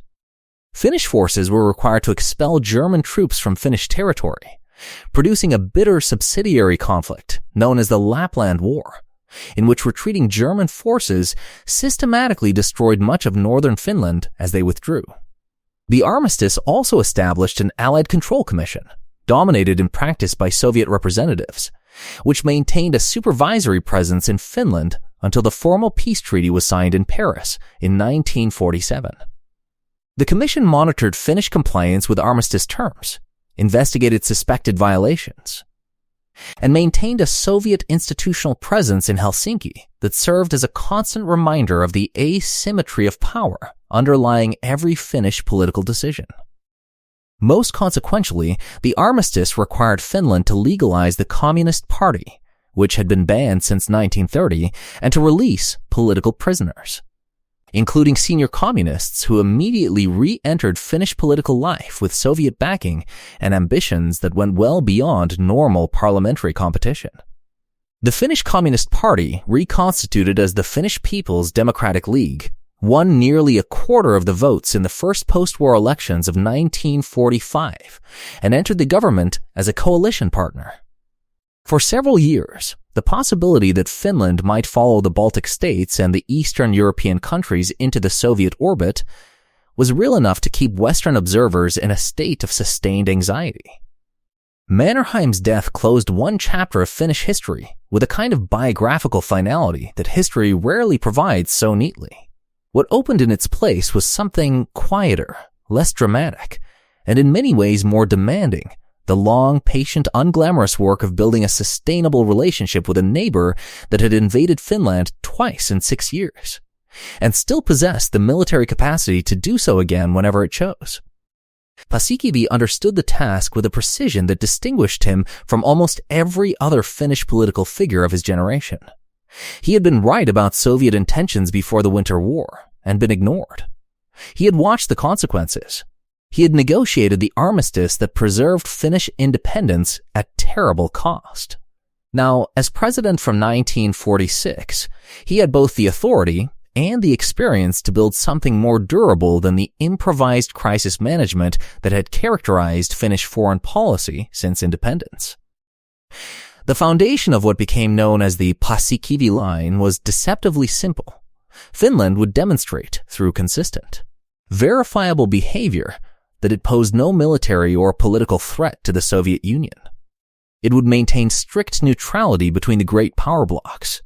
It would not join any alliance, sign any agreement, or permit any foreign military presence on its soil that could be interpreted as hostile to Soviet security interests. In exchange, it expected and largely received Soviet acceptance of Finnish independence and non-interference in Finnish internal affairs.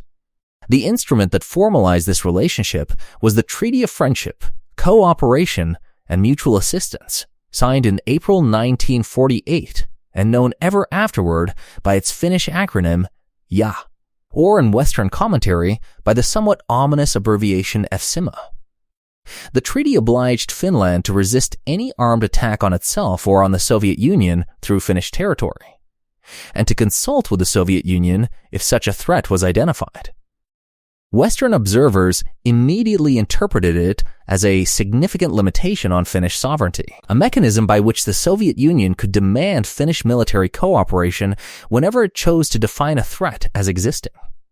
Paasikivi interpreted it differently, as a document that, precisely because it was formally negotiated and mutually binding, gave Finland a legal framework within which to manage Soviet pressure rather than simply absorb it.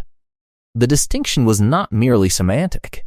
Paasikivi had watched what happened to the Baltic states, to Poland, to Czechoslovakia, countries that had been absorbed into the Soviet sphere without the kind of explicit, negotiated framework that the SIMA Treaty provided.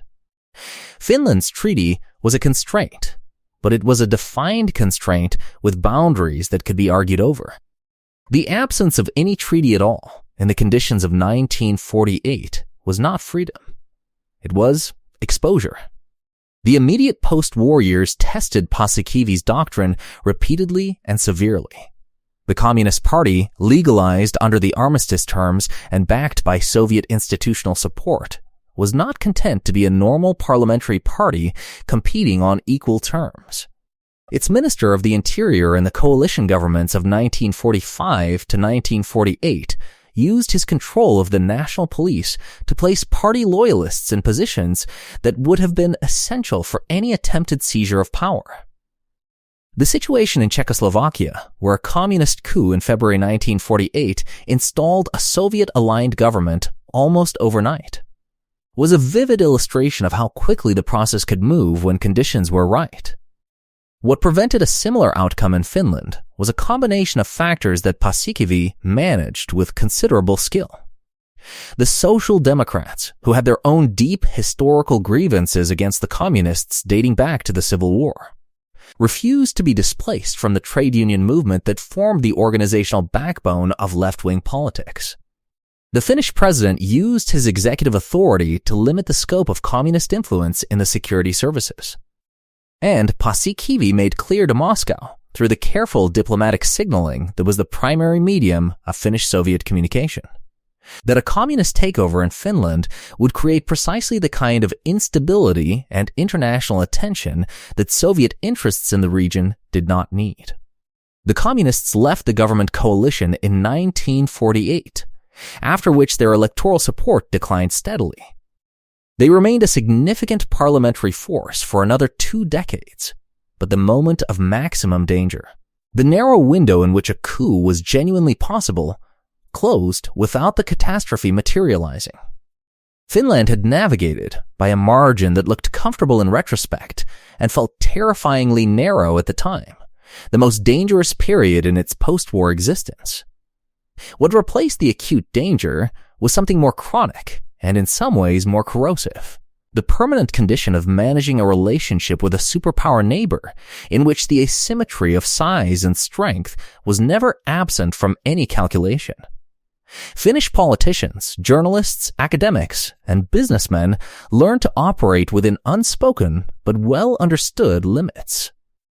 Criticism of Soviet foreign policy was muted in the Finnish press, not because the government directly censored it, but because editors and writers understood that sufficiently provocative commentary would create diplomatic problems that the government would then have to manage. Foreign policy decisions were evaluated not only on their merits, but on how they would be received in Moscow. Political figures whose views were known to be distasteful to the Soviet leadership found their careers subtly impeded.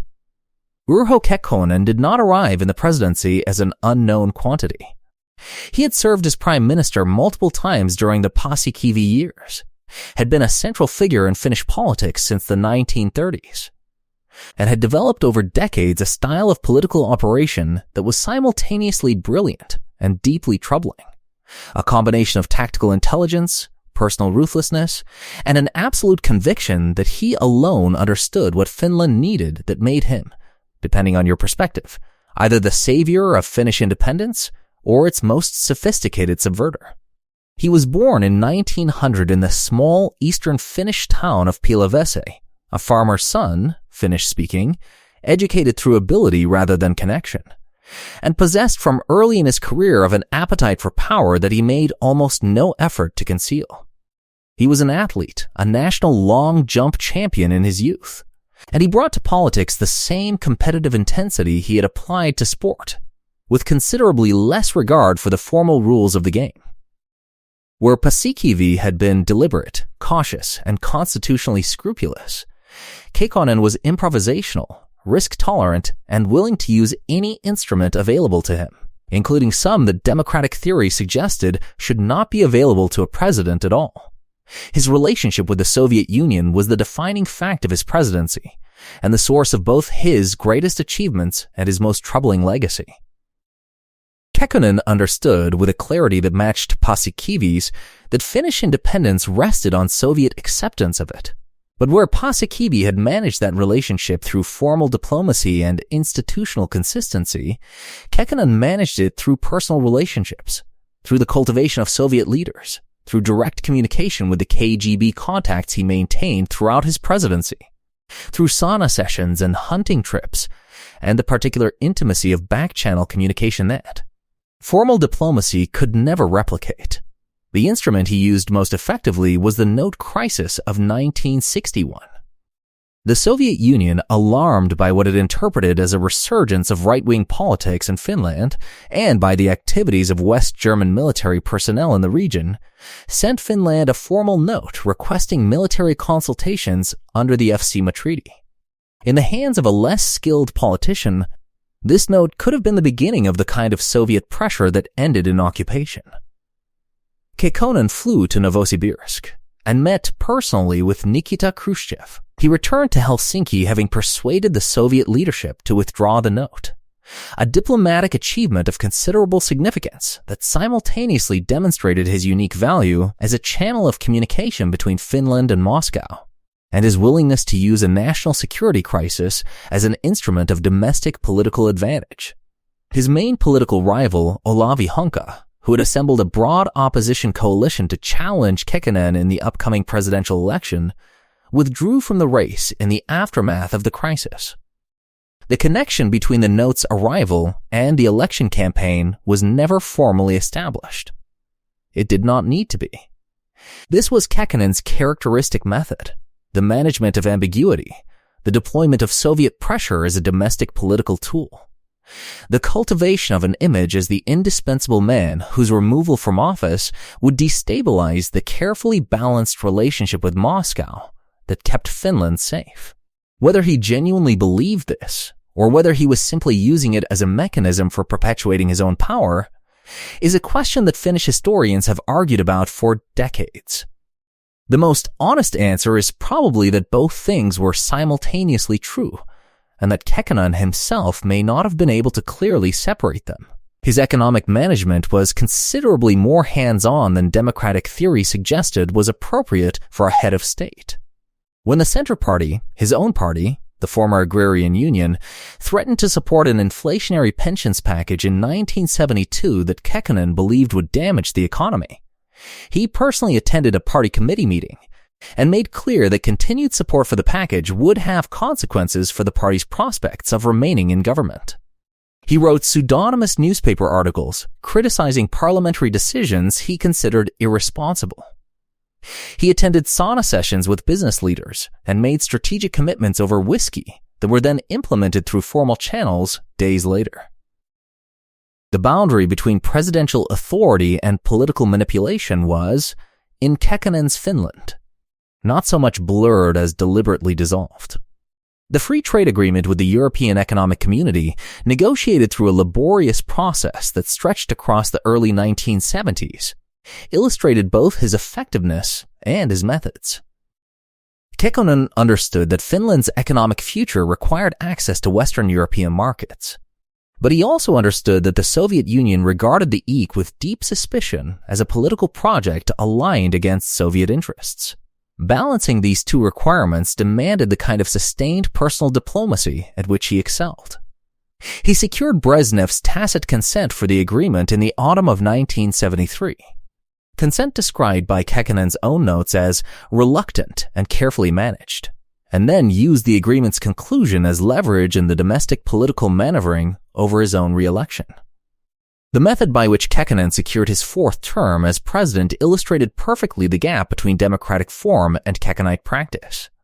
Rather than standing for re-election through the normal electoral process, he allowed a situation to develop in which the major parties agreed to extend his term by special legislation, a procedure that bypassed the electorate entirely. His own private notes, preserved in his archives and later made public, show him engineering this outcome through a series of conversations and implied threats that he simultaneously conducted and denied. He recorded a sauna conversation with business confidants in which he floated the idea of tying his re-election to the EEC agreement, noted their enthusiasm, predicted they would succeed, and bet bottles of whiskey against his own assessment. The boys won their bet. The final decade of his presidency was marked by increasing ill health, growing economic difficulty, and a foreign policy environment that was becoming harder to navigate. The oil crisis of 1973 hit Finland severely, creating inflationary pressures that successive governments struggled to manage. Soviet pressure to deepen economic and political integration intensified. The chief ideologue of the Soviet Communist Party, Mikhail Suslov, told Finnish communists explicitly that the crisis offered an excellent opportunity to bind Finland more closely to the USSR. Kekkonen resisted this pressure with the same combination of personal authority and strategic ambiguity he had applied to every previous Soviet attempt to push Finland further into the Soviet orbit. The unease that Kekkonen left behind was not immediately visible. It accumulated slowly, the way groundwater accumulates beneath a landscape that looks, on the surface, perfectly stable. Right up until the moment it isn't.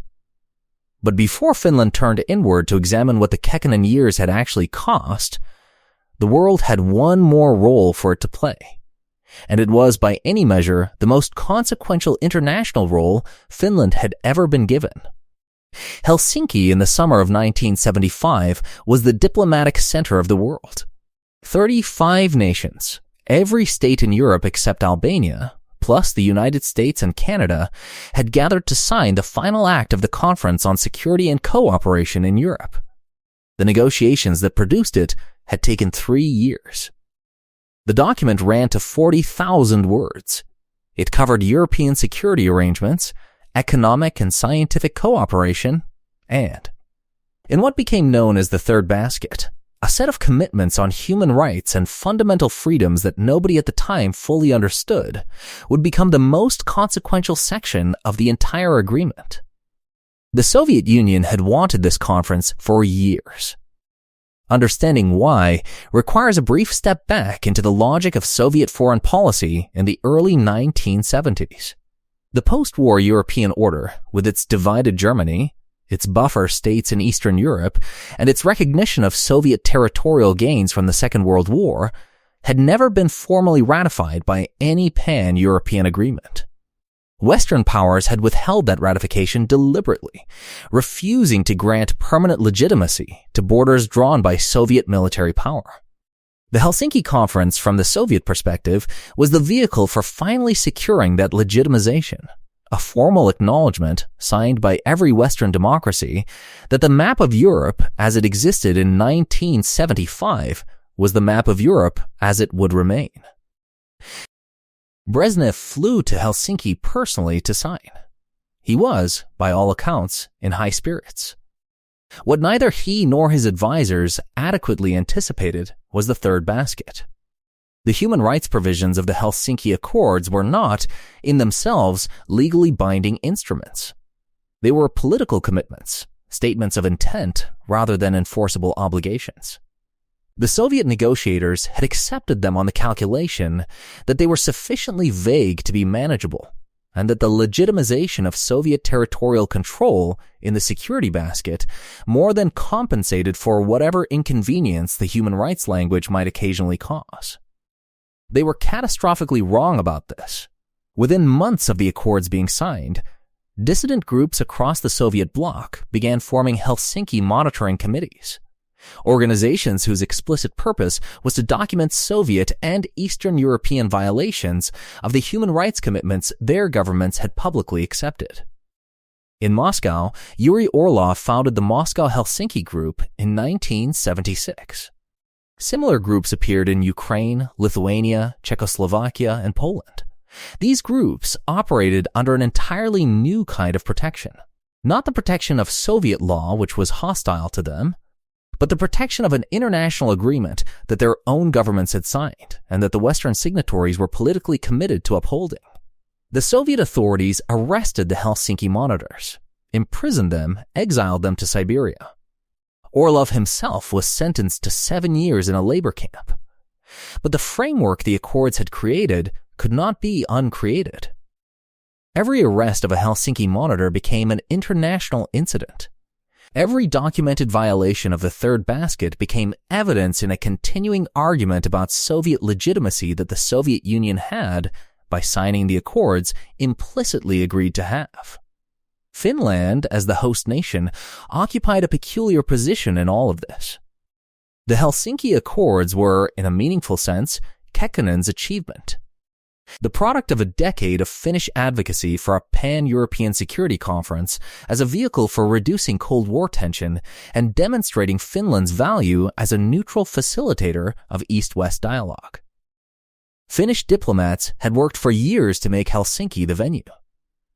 The choice was not accidental, a genuinely neutral capital, trusted by both sides, in a country whose own position demonstrated that coexistence between Western democracy and Soviet security interests was possible. The irony was exquisite.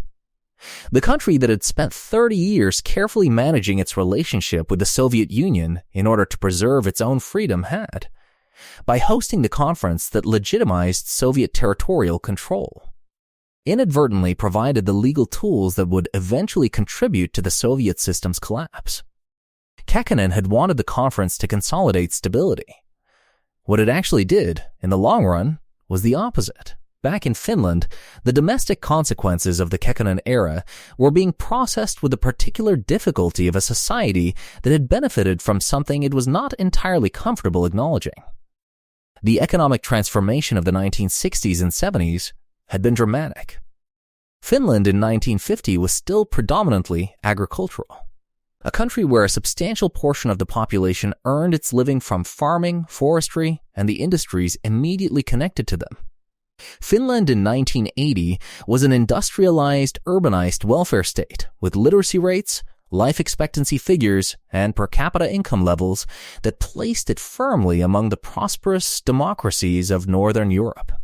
This transformation had happened partly because of the reparations-driven industrialization of the late 1940s, partly because of the trade relationships with both Western Europe and the Soviet Union that Finnish governments had cultivated through the Paasikivi-Kekkonen years, partly because of the social democratic welfare consensus that had, despite all the political turbulence of the post-war decades, steadily built the institutions of a modern social state, universal health care, comprehensive education, labor protections, and pension systems that genuinely reached the people who needed them.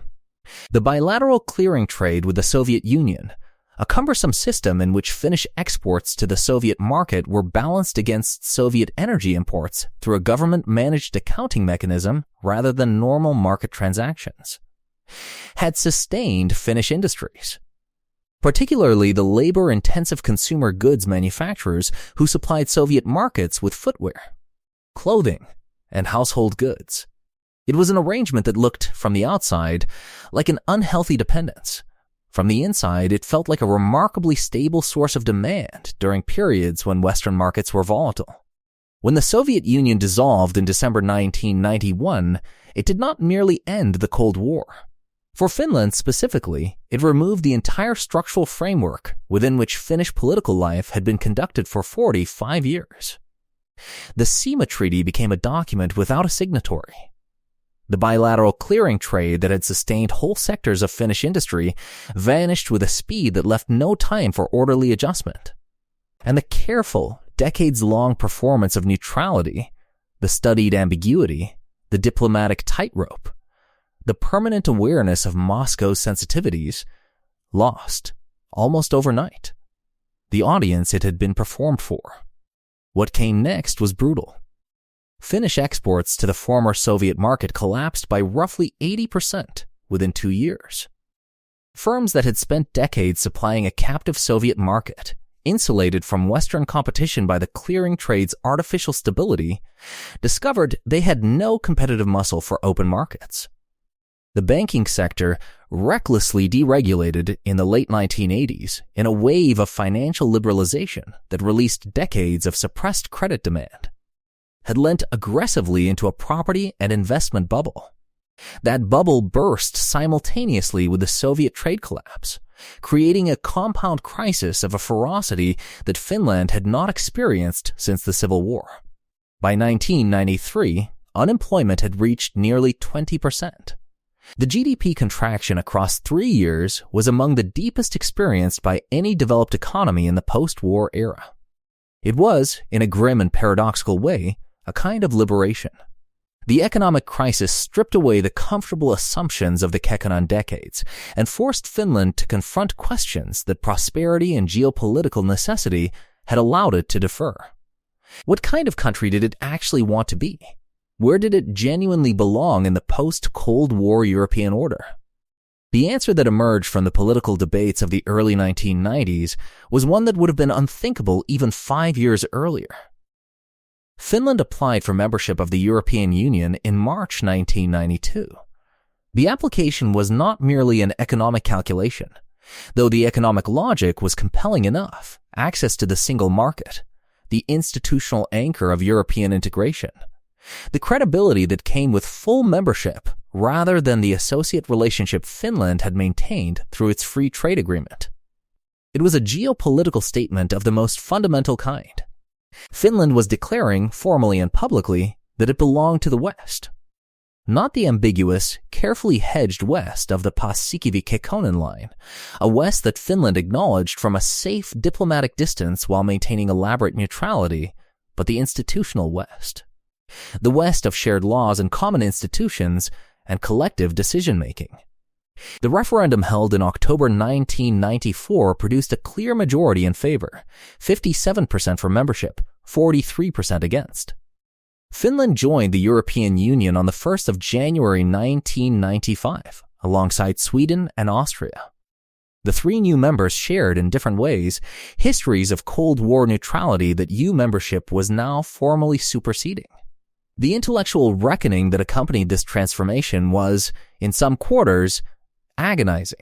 Finnish academics, journalists, and public intellectuals who had spent the Kekkonen years carefully avoiding certain subjects: Soviet foreign policy, the degree of self-censorship in the Finnish press, the mechanisms by which Kekkonen had used Soviet pressure as a domestic political instrument, now began examining those subjects with an openness that surprised even themselves.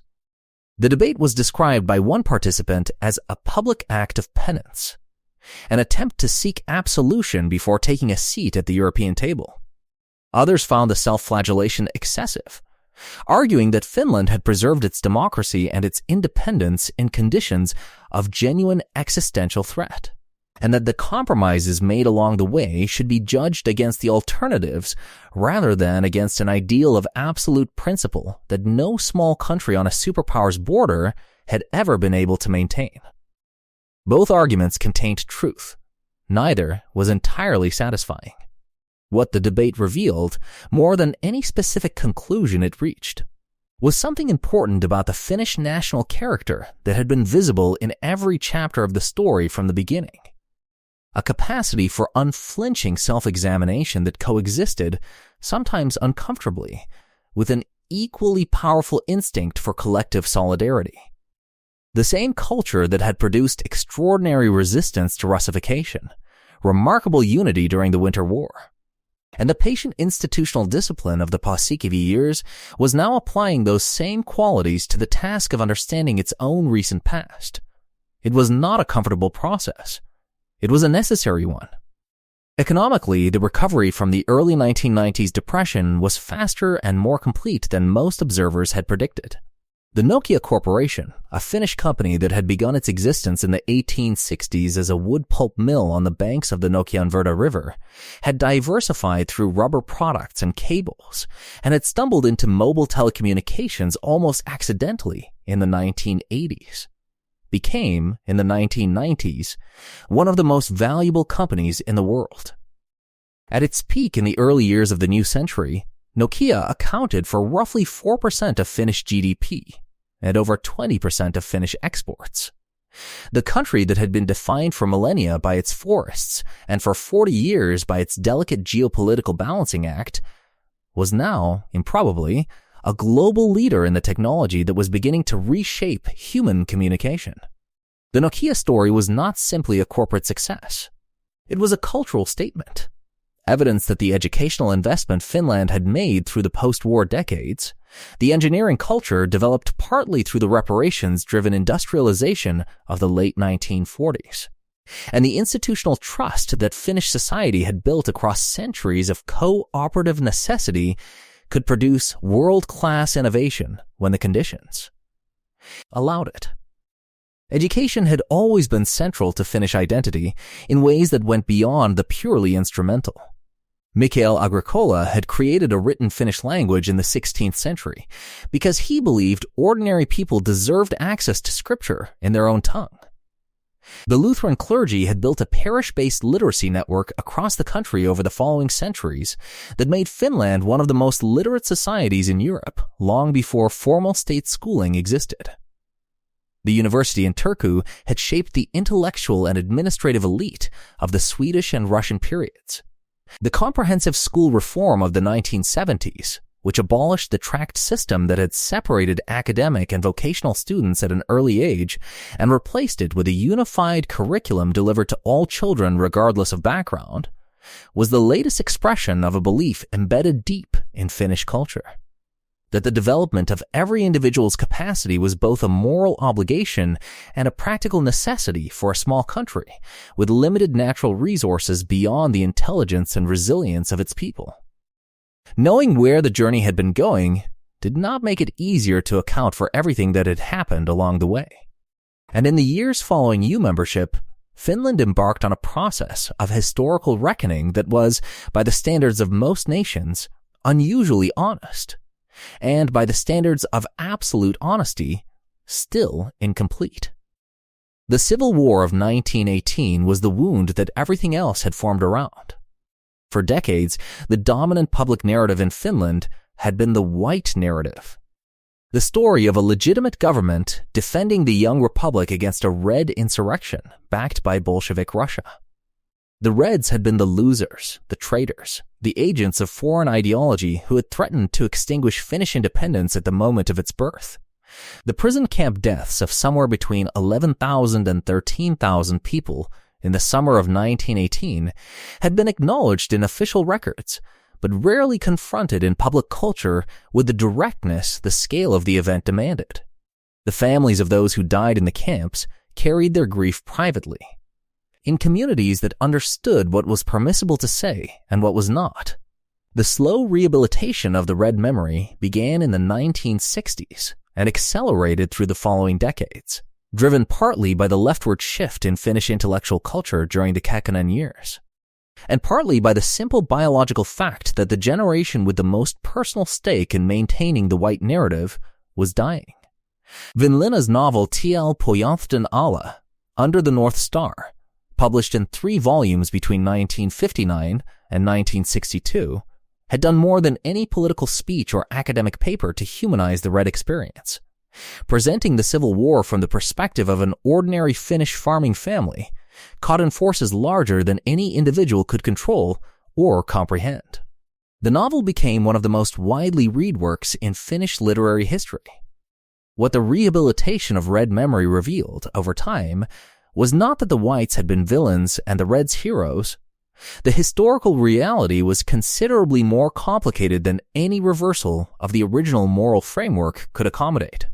What it revealed was that Finland had been, in 1918, 2 countries sharing a single territory, divided by class and language, and accumulated grievance in ways that the institutional achievements of the Swedish and Russian periods had papered over without resolving. The land reforms of the early republic, the gradual integration of the Social Democrats into parliamentary life, the shared trauma of the Winter War, these had done the work of reconciliation that the armistice of 1918 had left undone. But reconciliation is not the same as reckoning, and Finland had been doing the former while deferring the latter for most of the century. The Kekkonen years added their own layer of complexity to this unfinished accounting. When Soviet archives began opening in the early 1990s and Finnish researchers gained access to documents that had previously been inaccessible, the picture that emerged of the Kekkonen-Soviet relationship was simultaneously more nuanced and more uncomfortable than either his admirers or his critics had previously been able to demonstrate. The KGB contacts, the use of Soviet pressure as a domestic political instrument, the self-censorship that had operated across Finnish public life, these were no longer matters of inference or allegation. They were documented facts, argued over in detail rather than in generalities. The debate produced no clean verdict. Defenders of Kekkonen pointed to outcomes: 25 years of peace, democratic governance, and accelerating prosperity. Critics pointed to methods: the manipulation of elections, the tolerance of self-censorship, the cultivation of personal relationships with Soviet intelligence that crossed lines democratic theory insisted should not be crossed. Both sides were arguing from genuine evidence. The disagreement was not about facts, but about values, about whether the preservation of independence and prosperity could justify the compromises made in their service, and about who got to decide where the line between necessary accommodation and voluntary submission actually lay. Henrik Gabriel Porthan had faced a version of this same question 2 centuries earlier. The tension between celebrating Finnish identity and accepting Finnish subordination, between loving a country and being honest about its limitations. He had resolved it, imperfectly, through the patient accumulation of scholarship that outlasted his own careful avoidance of its political implications. Finland had done something similar across the 20th century, building institutions, educating citizens, developing an economy and a civic culture robust enough to survive the periodic catastrophes of Finnish history, while deferring the fuller accounting of what each survival had cost. The physical landscape that had shaped all of this, the granite and the forest and the shallow lakes, the darkness of the winters and the strange luminosity of the summer nights, had not changed in any meaningful way since the first hunters followed elk into the post-glacial wilderness 9,000 years earlier. What had changed was everything built on top of it. A language that had been dismissed as the tongue of peasants was now an official language of the European Union. A people that medieval cartographers had populated their maps with mythological beasts to fill the space, not knowing what actually lived in those forests, had produced architects of international law, composers whose music was known on every continent, and an educational system that the world was traveling to Finland to study. The question of whether Finland's choices were correct has a way of circling back, in every generation, to a single underlying question that no political framework or economic model can fully answer. What, exactly, is it about this particular people in this particular place that made survival possible when survival had no obvious right to be? Other small nations in Finland's position did not survive. The Baltic states were absorbed. Poland was partitioned, occupied, and reconstructed multiple times across the same period that Finland was building its independence. Czechoslovakia was dismembered by one great power and then swallowed by another. Finland shared borders, geography, and in some cases history with countries that ceased to exist as independent entities for decades or generations. It did not share their fate. The explanation most often reached for by Finns themselves, by foreign observers, by the journalists who arrive every few years to write the obligatory piece about why Finland consistently ranks among the world's happiest, most educated, most functional societies, is a word. Sisu does not translate cleanly. The closest English approximations, grit, resilience, stubborn perseverance in the face of overwhelming odds, capture the surface meaning without the specific cultural weight the word carries in Finnish. It implies something more than mere toughness. It suggests a quality that activates specifically under conditions of extreme adversity, that is dormant in ordinary circumstances, and becomes available only when ordinary resources have been exhausted. It is less a character trait than a reserve capacity, the thing that remains when everything else has been used up. The Winter War made Sisu internationally famous. The image of Finnish ski troops materializing from a forest that Soviet commanders had assumed was impassable, destroying mechanized columns with a combination of tactical intelligence and physical endurance that seemed to belong to a different century, captured the imagination of observers worldwide who had expected Finland to last 2 weeks. The word entered foreign languages during those 105 days as shorthand for a quality of resistance that conventional military analysis had not accounted for. But Sisu as an explanation for Finnish survival, while emotionally compelling, is historically insufficient on its own. Character traits do not win wars or preserve independence. Institutions do. Decisions do. Individuals, at critical moments, do. Consider the specific chain of human decisions that runs through the Finnish story.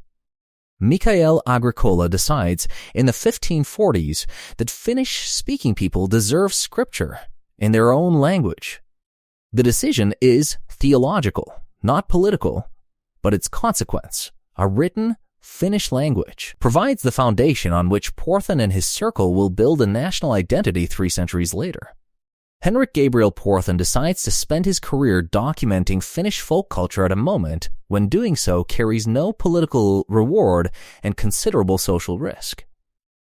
The decision is scholarly, not strategic, but it seeds the intellectual tradition that produces the Kalevala, which produces the cultural confidence that carries Finland through the Russification crisis.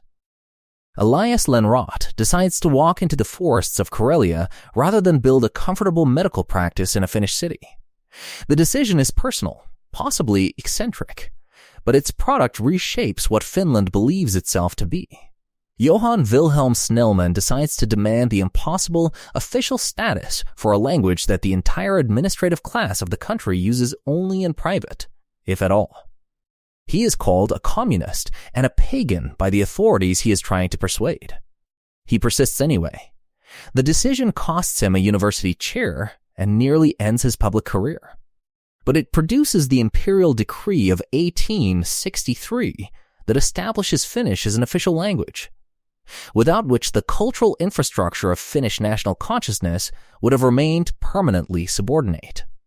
Per Even Svinhufvud decides, when Berbekov's administration demands compliance with unconstitutional orders, that he will not comply. The decision costs him his position, his freedom, and eventually his exile to Siberia. It returns him to Finnish public life as a figure of moral authority that no amount of political maneuvering could have manufactured. Juho Kusti Paasikivi decides, in the autumn of 1939, to tell the Finnish government the truth about Soviet intentions when the truth was deeply unwelcome. He is ignored. He tells it again from the negotiating table in Moscow and is ignored again. He tells it a third time in the armistice negotiations of 1944, and this time he is listened to, because by then the alternative to listening was extinction. The consistency of his judgment across 15 years of being wrong in the eyes of his contemporaries, and right in the judgment of history, is not sisu in the popular sense. It is something more specific. The particular courage of a man who trusts his own analysis over the emotional pressures of the moment. Mannerheim decides, in the summer of 1944, to accept the presidency at the age of 76, with the explicit purpose of binding himself to a peace process he had spent his entire career resisting the necessity of. It is the decision of a man who has finally fully accepted the limits of what military force can achieve. A harder lesson for a soldier than any tactical problem the battlefield presents. Each of these decisions was made by an individual operating within structural constraints, geopolitical realities, class interests, institutional pressures, the accumulated weight of everything that had come before. None of them was made in freedom from those constraints.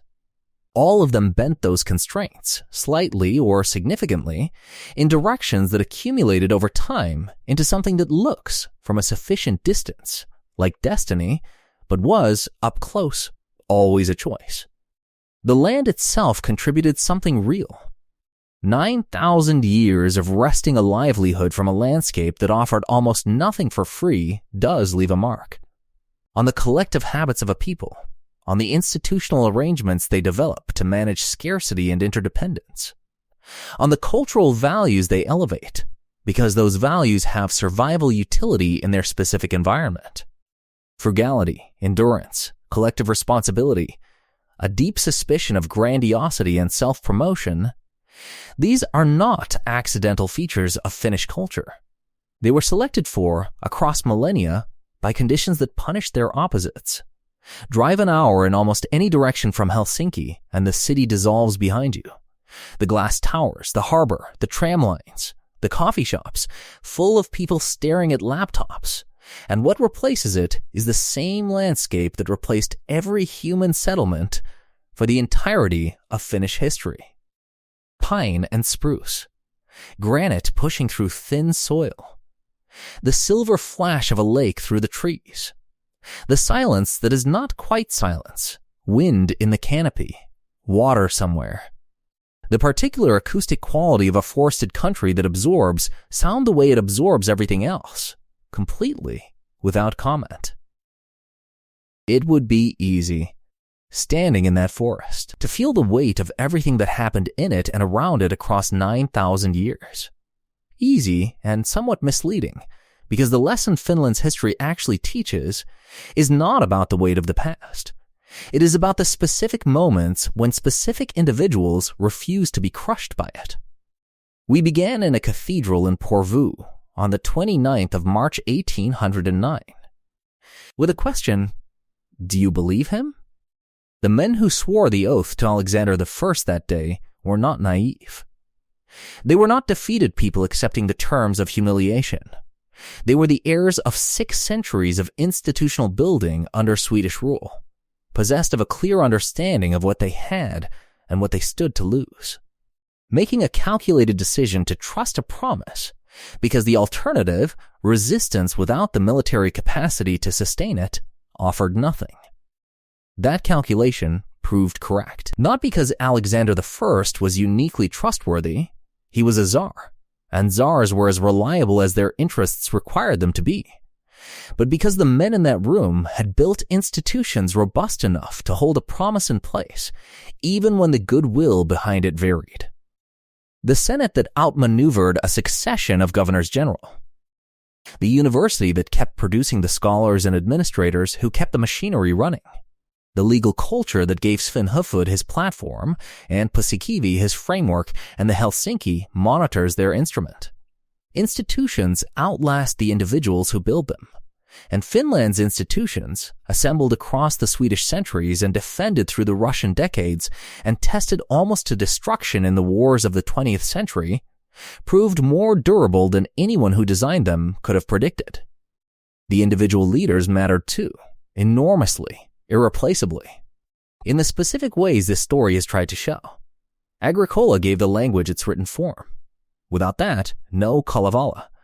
Without the Kalevala, no Snellman. Without Snellman's imperial decree of 1863, Finnish remains the language of the poor rather than the language of the state, and the cultural infrastructure of national resistance to Russification never fully develops.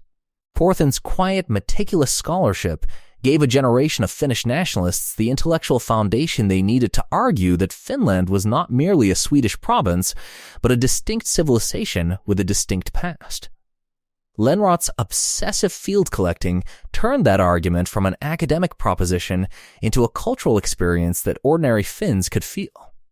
Svinhufvud's refusal to comply with Berberkov's orders established the principle, at personal cost, that Finnish institutions had a legitimate basis independent of whoever currently held imperial power in St. Petersburg.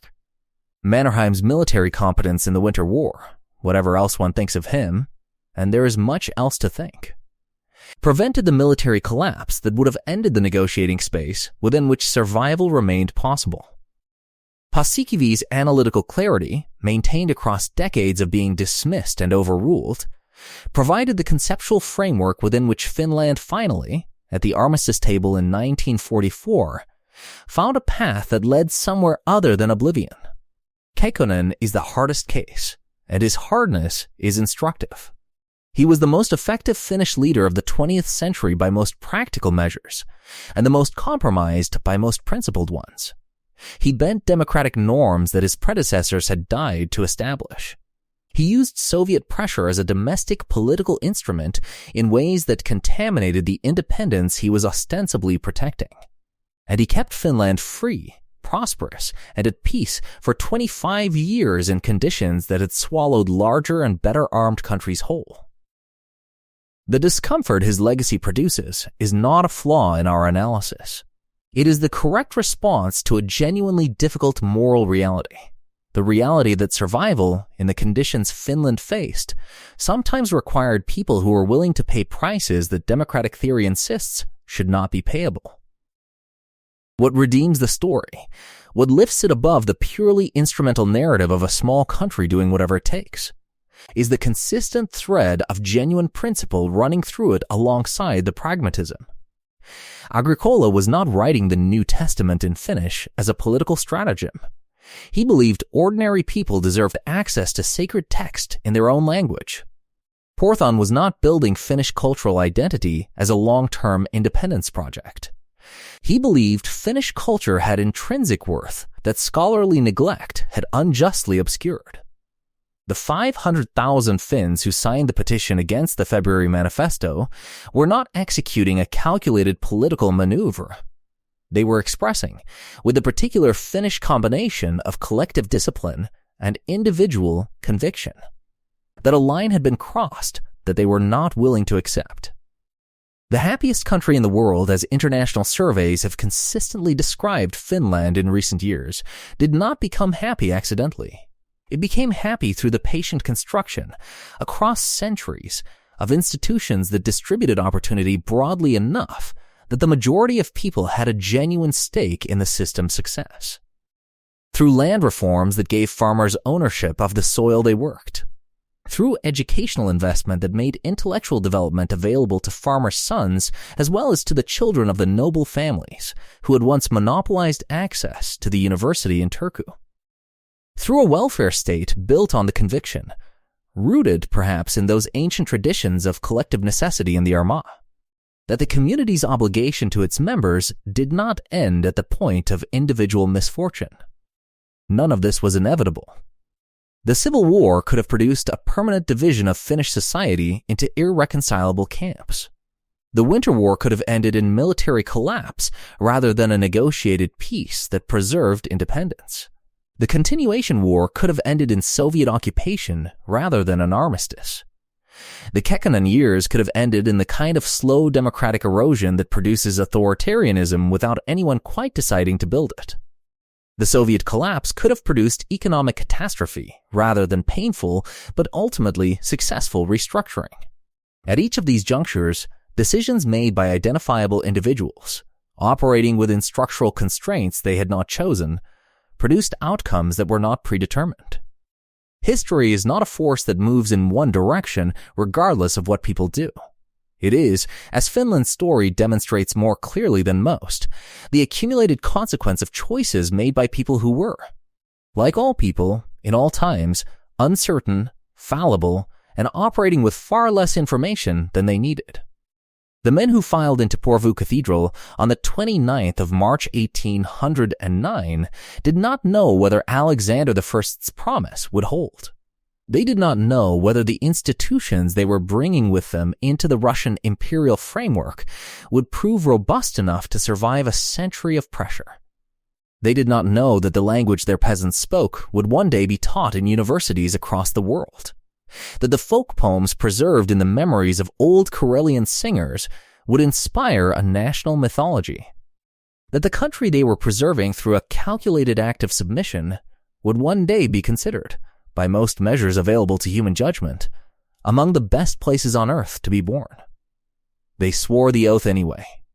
That is what 9,000 years actually teaches. Not that Finland was destined to survive.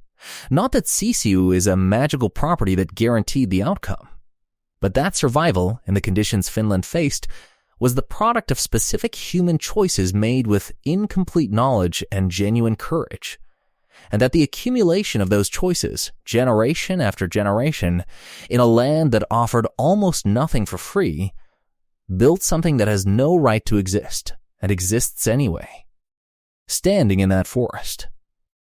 Quiet. Durable, still here.